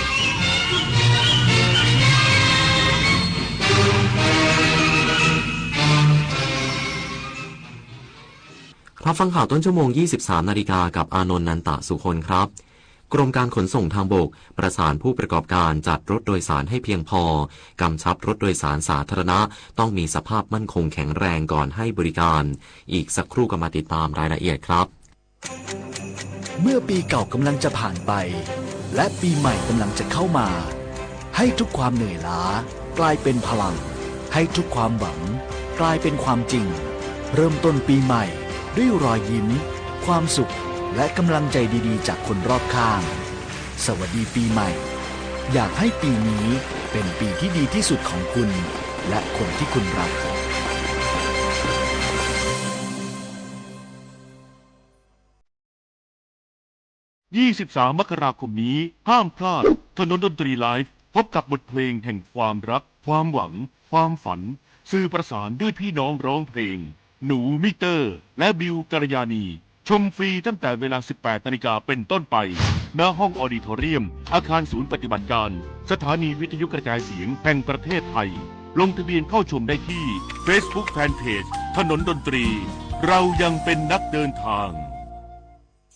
จากวัตถุดิบท้องถิ่นสู่สินค้าสร้างมูลค่าจากท้องทะเลสู่โอกาสที่ไกลกว่าเดิมสินค้าเกษตรและประมง3จังหวัดชายแดนใต้ไม่หยุดอยู่แค่ผลผลิตในพื้นที่แต่พร้อมยกระดับเป็นสินค้าแปรรูปคุณภาพสูงด้วยเทคโนโลยีและนวัตกรรมขับเคลื่อนเศรษฐกิจฐานรากและเปิดประตูสู่อนาคตที่มั่นคง3จังหวัดชายแดนใต้พลังความร่วมมือสู่เศรษฐกิจที่เติบโตนี่น้องทั้งเมาทั้งง่วงแบบนี้พี่ว่าอย่าขับรถเลยนะโอ้ยนิดหน่อยครับพี่ใกล้ๆแค่เนี้ยผมขับได้สบายมากครับพี่ว่าอย่าดีกว่านะผมไว้ไปก่อนนะพี่แค่เสี้ยววินาทีที่ชีวิตของคุณและใครบางคนอาจเปลี่ยนไปเพราะความประมาทเมาง่วงไม่ขับนะคะชีวิตมีมากกว่าความร้อนใจกรมการขนส่งทางบกเตรียมพร้อมรับคนกลับจากบ้านหลังเทศกาลปีใหม่ 2569 ประสานผู้ประกอบการจัดรถโดยสารให้เพียงพอกำชับรถโดยสารสาธารณะต้องมีสภาพมั่นคงแข็งแรงก่อนให้บริการนายสรพงษ์ ไพฑูรย์พงษ์อธิบดีกรมการขนส่งทางบกเปิดเผยว่า กรมการขนส่งทางบกได้ดำเนินการตามมาตรการอำนวยความสะดวกและปลอดภัยช่วงเทศกาลปีใหม่ 2569 โดยมีมาตรการตรวจความพร้อมรถโดยสารสาธารณะและพนักงานขับรถณสถานีขนส่งผู้โดยสารและจุดจอดรถจำนวน 176 แห่งจุดเช็คกิ้งพอยต์ 28 แห่งและจุดเลสแอเรีย 15 แห่งรวมทั้งสิ้น 219 แห่งทั่วประเทศไปจนถึงวันที่ 5 มกราคมนี้เน้นย้ำให้ผู้ประกอบการขนส่งผู้ให้บริการสถานีขนส่งผู้โดยสารและจุดจอดทุกแห่งตรวจความพร้อมของรถและความพร้อมของผู้ขับรถก่อนออกเดินทางตามแบบเช็คลิสต์ชั่วโมงการขับรถไม่เกินที่กฎหมายกำหนดสำหรับผลการดำเนินการตรวจความพร้อมในวันที่ 2 มกราคม 2569 ตรวจรถโดยสารสาธารณะจำนวน 16,005 คันพบรถบกพร่อง 12 คันดำเนินการออกคำสั่งผู้ตรวจการจำนวน 12 คันส่วนการตรวจความพร้อมพนักงานขับรถจำนวน 16,005 รายไม่พบพนักงานขับรถบกพร่องส่วนผลการดำเนินการติดตามตรวจสอบการเดินรถโดยสารสาธารณะและรถบรรทุกด้วยระบบ GPS Tracking ผ่านศูนย์บริหารจัดการเดินรถด้วยระบบ GPS จำนวน 47,578 คันพบการใช้ความเร็วเกินกฎหมายกำหนดจำนวน 193 คันผลตรวจสอบการใช้ความเร็วรถโดยสารและรถบรรทุกด้วยกล้องเลเซอร์บนถนนสายหลักและสายรองทั่วประเทศจำนวน 2,155 คันพบการใช้ความเร็วเกินกฎหมายกำหนด 17 คันกรมการขนส่งทางบกจะประสานผู้ประกอบการขนส่งเจ้าหน้าที่ตำรวจและหน่วยงานที่เกี่ยวข้องเพื่อกำกับการใช้ความเร็วควบคู่กับมาตรการบังคับใช้กฎหมายอย่างเคร่งครัดอำเภอพนมดงรักจังหวัดสุรินทร์บูรณาการหน่วยงานความมั่นคงตรวจสอบและทำลายวัตถุระเบิดตกค้างเพื่อสร้างความปลอดภัยให้ประชาชนในพื้นที่นายแทนชนชุมเกษียณปลัดอำเภอหัวหน้ากลุ่มงานบริหารงานปกครองรักษาราชการแทนนายอำเภอพนมดงรักจังหวัดสุรินทร์เปิดเผยว่าวันนี้ชุดเก็บกู้และทำลายวัตถุระเบิดหรือ EOD กองกำกับการตำรวจตระเวนชายแดนที่ 21เข้าดำเนินการตรวจสอบและทำลายวัตถุระเบิดตกค้างบริเวณบ้านหนองคันนาหมู่ที่ 8 ตำบลตาเมียงจากการตรวจสอบพบหัวรบระเบิดดัดแปลงและจรวดต่อต้านรถถังชนิด PG-7 รวม4ลูกใน3จุดโดยอำเภอพนมดงรักร่วมกับกองร้อยอาสารักษาดินแดนตำรวจสถานีตำรวจภูธรพนมดงรักผู้นำชุมชนและชุดรักษาความปลอดภัยหมู่บ้านเข้าควบคุมพื้นที่และประชาสัมพันธ์แจ้งเตือนประชาชนผลการปฏิบัติเป็นไปด้วยความเรียบร้อยไม่มีผู้ได้รับบาดเจ็บหรือทรัพย์สินเสียหายพร้อมขอความร่วมมือประชาชนหากพบวัตถุต้องสงสัยให้รีบแจ้งเจ้าหน้าที่ทันทีเพื่อความปลอดภัยกฤษดาสุนทรสวทสุรินทร์รายงานกองทัพขอความร่วมมืองดการส่งต่อเนื้อหาที่เสี่ยงต่อความมั่นคงในการปฏิบัติการโอเปกอาจถูกนำไปปิดเบือน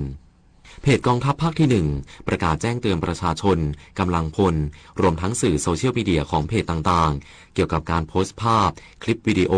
และเนื้อหาที่เป็นการล้อเลียนสร้างความเกลียดชังระหว่างไทยกับกัมพูชาแม้ขณะนี้จะยังไม่มีการแจ้งเตือนโอเปกอย่างเป็นทางการแต่สถานการณ์ได้เข้าสู่โหมดการเจรจาและการดำเนินการตามกฎหมายระหว่างประเทศขอให้ทุกภาคส่วนเพิ่มความระมัดระวังโดยเฉพาะการเผยแพร่หรือส่งต่อคลิปภาพทรัพย์สินที่ยึดได้เนื้อหาที่ล้อเลียนเยาะเย้ยหรือกระทบทหารและประชาชนฝ่ายตรงข้ามเพราะเนื้อหาเหล่านี้อาจถูกนำไปใช้เป็นหลักฐานในเวทีระหว่างประเทศและถูกตีความว่าขัดต่อหลักมนุษยธรรมและกฎหมายระหว่างประเทศ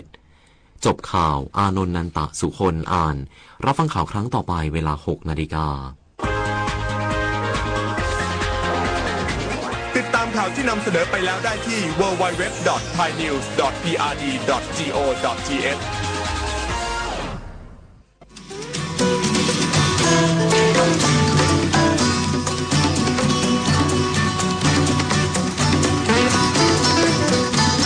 บนเส้นทางของถนนสายนี้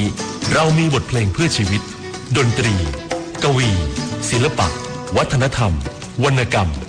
มาฝากคุณทุกวันเสาร์และอาทิตย์กับเราที่นี่ถนนดนตรี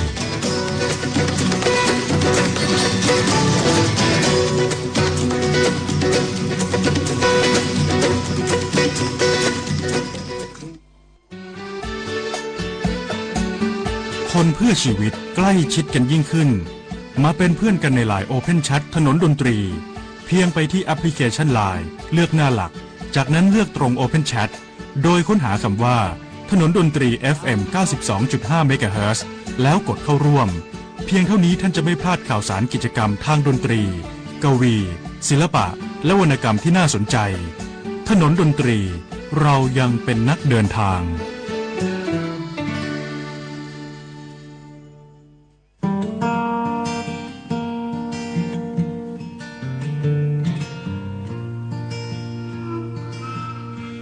ผมเป็นคนจรกันเร่ไปทุกคนแห่งยังคงมีแรงโลกนี้ยังว่างรำร้องเพลงไปหัวใจไม่จืดจางบันทึกเส้นทางร่องรอยไปแต่ก่อนเป็นชาวนาทำนากันทั้งบ้านทำกินมานานจนบ้านก็ร้างก็ร้ายพี่น้องของเพื่อนหายจากเกลื่อนกันไปตัวชีวิตของใครทางใครก็เห็นอยู่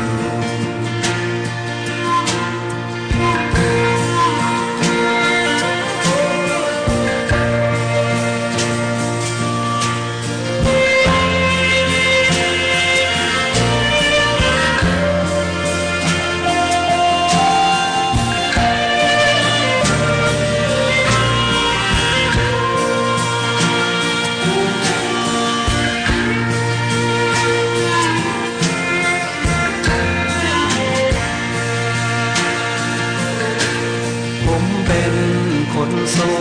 เสสังจรมอนดินมือกรำทำกินหนาวร้อนตลอดสู่ข้างถนนหนทางเรื่องราวได้เรียนรู้เมื่อกรุ่นที่ดูได้รู้เรียนได้เขียนผ่านกันนั้นนายวันและนายดีเงินทองพอมีจะเก็บเอาไว้ซื้อบ้านแต่แล้วก็ยังทนความจนนั้นนุ่มนานเมื่อไรหนอสายทานที่ฝันถึงจึงจะมีจึงจะมา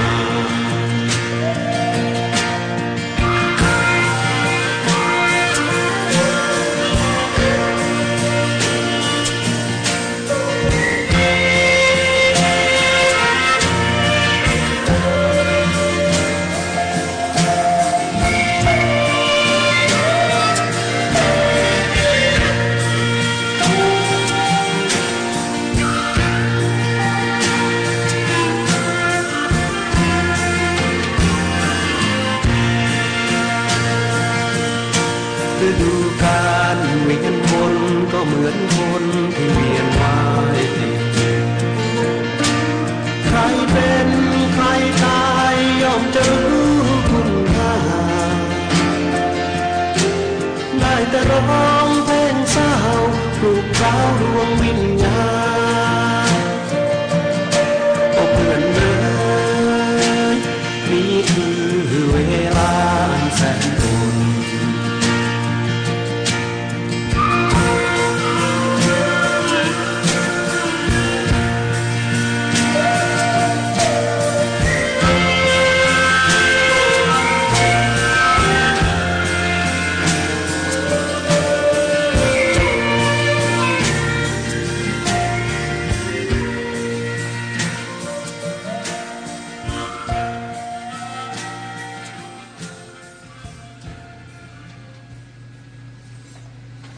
จากความฝันของ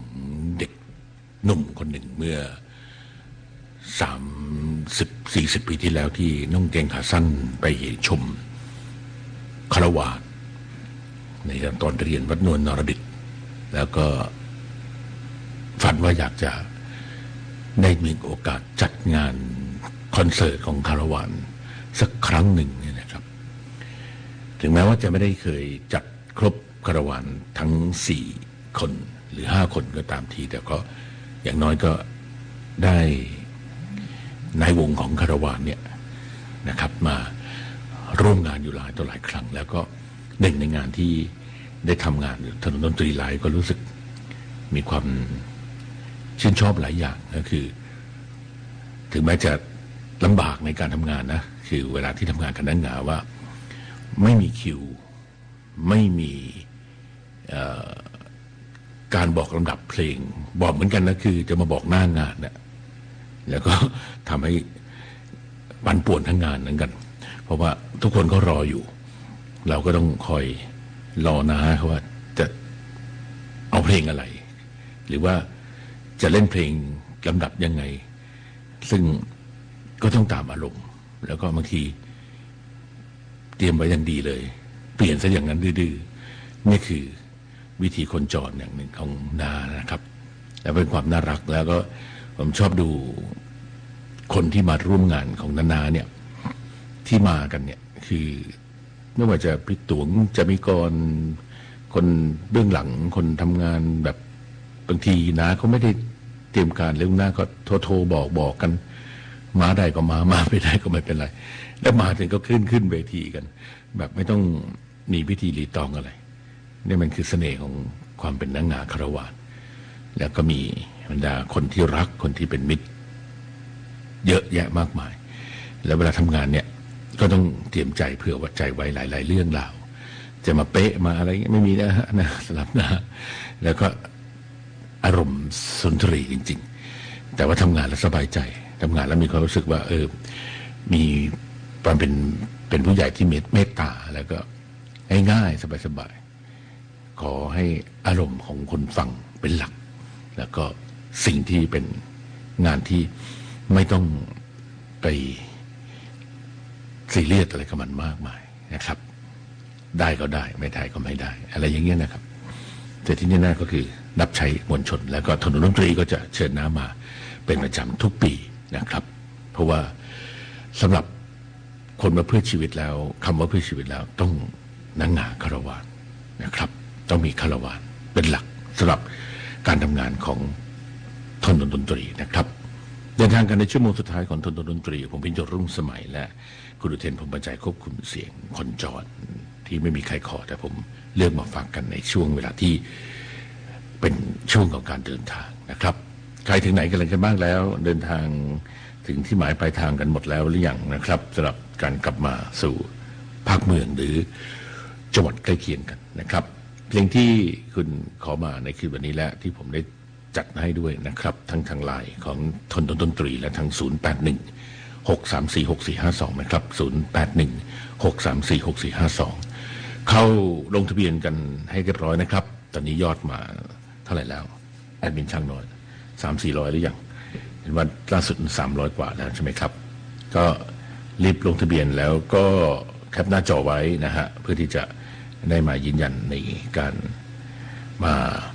เข้าชมในวันที่23มกราคมนี้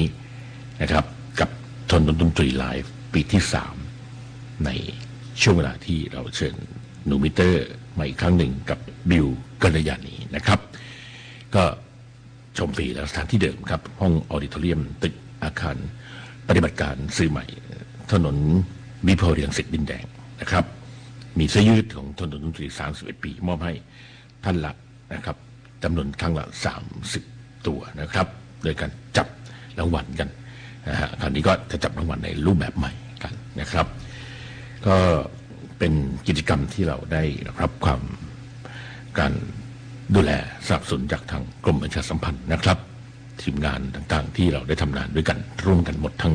สถานีวิทยุแห่งประเทศไทยกรมประชาสัมพันธ์และสถานีวิทยุโทรทัศน์แห่งประเทศไทยด้วยนะครับพร้อมด้วยทางอาคารศูนย์ปฏิบัติการสื่อใหม่ด้วยนะครับ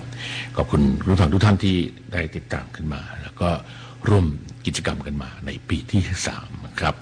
ปีนี้เป็นปีที่ผมจะก่อนเกษียณอำลาราชการก็จะขอฝากผลงานต่างๆเอาไว้ให้เป็นตำนานของเพลงเพื่อชีวิตถนนดนตรีเรายังเป็นนักเดินทางเพลงที่ผมมอบให้นะครับเวนและบินลาครับ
23 มกราคมนี้ห้ามพลาดถนนดนตรีไลฟ์พบกับบทเพลงแห่งความรักความหวังความฝัน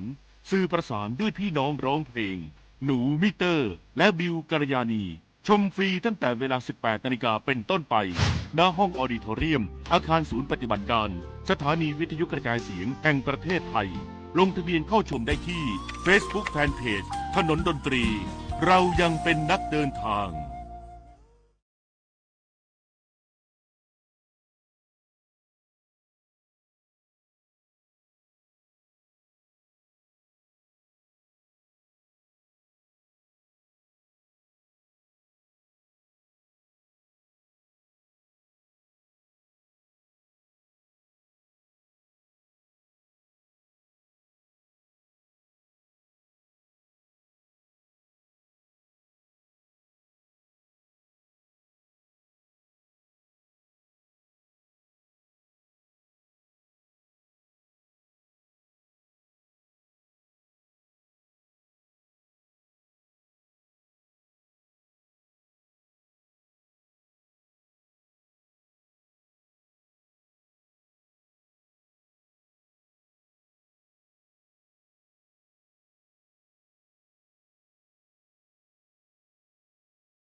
สำหรับน้ำหมูแล้วคงไม่ต้องมีศิลปินมาเพิ่มเติมหรอกนะครับเพราะว่าน้ำหมูคนเดียวพูดกับเพลงก็คนเดียวก็จะเกิน3 ชั่วโมงอยู่แล้วนะครับปีนี้ก็จะเชิญน้ำหมูมาอีกนะครับจะเป็นช่วงเดือนไหนก็ติดตามกันได้จะไล่กันมาตั้งแต่ทั้งมาริโฮน่าน้ำหมูพงเทพเนี่ยนะครับเมื่อสักครู่สัญญาเจ้าลืมมอบให้แล้วนะครับที่คุณผู้ฟังขอมาในไลน์ของถนนดนตรีนะครับทั้ง0816346452มีขอเพลงปากบาราวนะแสงธรรมดาด้วยจากภูเก็ตนะครับอยากให้คุณอุเทนได้ดูให้แล้วครับก็มีในไลน์นะฮะที่ขอเก็บรักไว้ที่ปลายรุ้งนะครับของไม้เมืองมีแด่เธอทั้ง0816346452ของครูสันนะครับอ๋อมากันเยอะแยะเลยยิ่งดึกยิ่งเยอะหรือว่าถึงบ้านกันแล้วใช่ไหมครับเห็นบอกโอ้โหกว่าจะผ่านอ่างทองกว่าจะผ่านตั้งแต่นครสวรรค์กันมานะฮะนครสวรรค์กำแพงเพชรพิจิตรอะไรเนี่ยมาไล่กันมาก็จะเข้าเมืองกันได้นะครับตอนนี้ก็ถึงบ้านกันเมื่อวานผมก็ถึงบ้านก็ยังไม่ได้ต้องคือก็จะล้มตัวลงนอนได้ก็ตี 1 ตี 2เพราะว่าถึงบ้าน4 ทุ่มกว่าเก็บใบไม้ทำความสะอาดรอบบ้านคุณแม่เขาก็นะครับคุณภรรยาก็ต้องไปดูข้างในคุณลูกก็ต้องช่วยกันเก็บช่วยกันดูแลเก็บข้าวของเพราะว่าเราเอาเจ้า4 ขาอีก4 ตัวไปด้วยนะครับก็ชุลมุนกันน่าดูเหมือนกันนะฮะทั้งคนทั้งหมานะครับไม่อยากทิ้งเขานะครับเพราะว่าไปฝากเขาไปเลี้ยงอะไรนี่ไม่ชอบเลยก็เอาไปด้วยนะครับลำบากลำบนยังไงก็ต้องเอาไปกันเวลาลงไปฉี่ไปนี่โอ้โหผมนี่ต้องแบกกันคนละตัว2 ตัวลงไปเนี่ยครับแล้วเวลาเขาเจอคนเนี่ยแหมเขาก็รับแขกดีทีเดียวเขาก็คนน่ารักนะฮะน้องๆเด็กๆโดยเฉพาะเด็กเล็กๆก็ตื่นเต้นดีใจที่เห็นน้องหมานะครับก็เป็นเพื่อนเป็นเหมือนกับคนในบ้านเราอีกคนหนึ่งนะครับต้องเลี้ยงดูเขาไม่ได้แบบดูไฮโซอะไรแล้วนั่นแหละครับคือเขาเอามาจะทิ้งนะฮะคือเขาจะไปทิ้งในขว้างนะฮะเราก็เห็นแล้วสงสารก็เลยเอามากลับมาเลี้ยงไว้นะครับเพราะว่าเขาจะไปต่างจังหวัดกันนะก็เราก็สงสารเขานะฮะก็เลยรวมไว้หมดเลยนะครับทั้งแม่ทั้งลูกเขานะครับเดิมมันเลี้ยงอยู่ตัวเดียวของลูกสาวนะครับอันนี้ยังนอนอยู่ในห้องลูกสาวนี่นะครับครับก็เพลงที่มอบให้กันแล้วกันนะครับสำหรับเพลงของครูสันที่คุณขอมาทั้ง0816346452แด่เธอแล้วก็เก็บรักไว้ที่ปลายรุ้งจากไม้เหมือนครับ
23 มกราคมนี้ห้ามพลาดถนนดนตรีไลฟ์พบกับบทเพลงแห่งความรักความหวังความฝันสื่อประสานด้วยพี่น้องร้องเพลงหนูมิเตอร์และบิวกัลยาณีชมฟรีตั้งแต่เวลา 18 นาฬิกาเป็นต้นไปณห้องออดิทอเรียมอาคารศูนย์ปฏิบัติการสถานีวิทยุกระจายเสียงแห่งประเทศไทยลงทะเบียนเข้าชมได้ที่ Facebook Fanpage ถนนดนตรีเรายังเป็นนักเดินทางเก็บรักไว้ที่ปลายรุ้งที่คุณฟังขอมาจากไม้เมืองนะครับก็คงจะเป็นช่วงท้ายๆของถนนดนตรีเพลงปากบาราของน้าแสงธรรมดาจากขอมาจากภูเก็ตยังไม่เจอนะครับเดี๋ยวขอไปดูในวันพรุ่งนี้ก่อนแล้วกันนะครับแล้วถ้าพบเจอก็จะได้มอบมาให้คุณในช่วงเวลาของถนนดนตรีในวันพรุ่งนี้กันต่อไปนะครับคือวันนี้ขอบคุณผู้ฟังทุกท่านที่ติดตามถนนดนตรีและที่เดินทางกลับเข้ามาสู่ภาคเมืองกันในจังหวัดกรุงเทพมหานครและในปริมณฑลนะครับก็คงถึงที่หมายปลายทางหรือว่าท่านที่ยังไม่เดินทางกลับนะครับยังมีเวลาที่จะพักผ่อนกันอีกประมาณสักวัน2 วันแล้วก็เดินทางกลับวันพรุ่งนี้ก็ขอให้เดินทางโดยสวัสดิภาพนะครับขับรถก็ระมัดระวังกันนะครับเส้นทางต่างๆมีผู้ใช้เส้นทางกันค่อนข้างหนาแน่นนะครับขอให้เดินทางโดยสวัสดิภาพทุกท่านด้วยนะครับขอบคุณผู้ฟังนะครับที่ติดตามกันกับช่วงเวลาของถนนดนตรีและผมพิจารณรุ่งสมัยจะกลับมาทำหน้าที่กันใหม่ในวันพรุ่งนี้นะครับพร้อมด้วยทีมงานของถนนดนตรีคือวันนี้ขอบคุณคุณอุเทน พรหมบรรจัยควบคุมเสียงในคืนวันถนนดนตรีนะครับคืนวันนี้นะครับเรายังเป็นนักเดินทางเราจะกลับมารับใช้คุณใหม่ในวันพรุ่งนี้คือวันนี้ลาคุณไปก่อนนะครับราตรีสวัสดิ์ครับ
จานพเนจรไป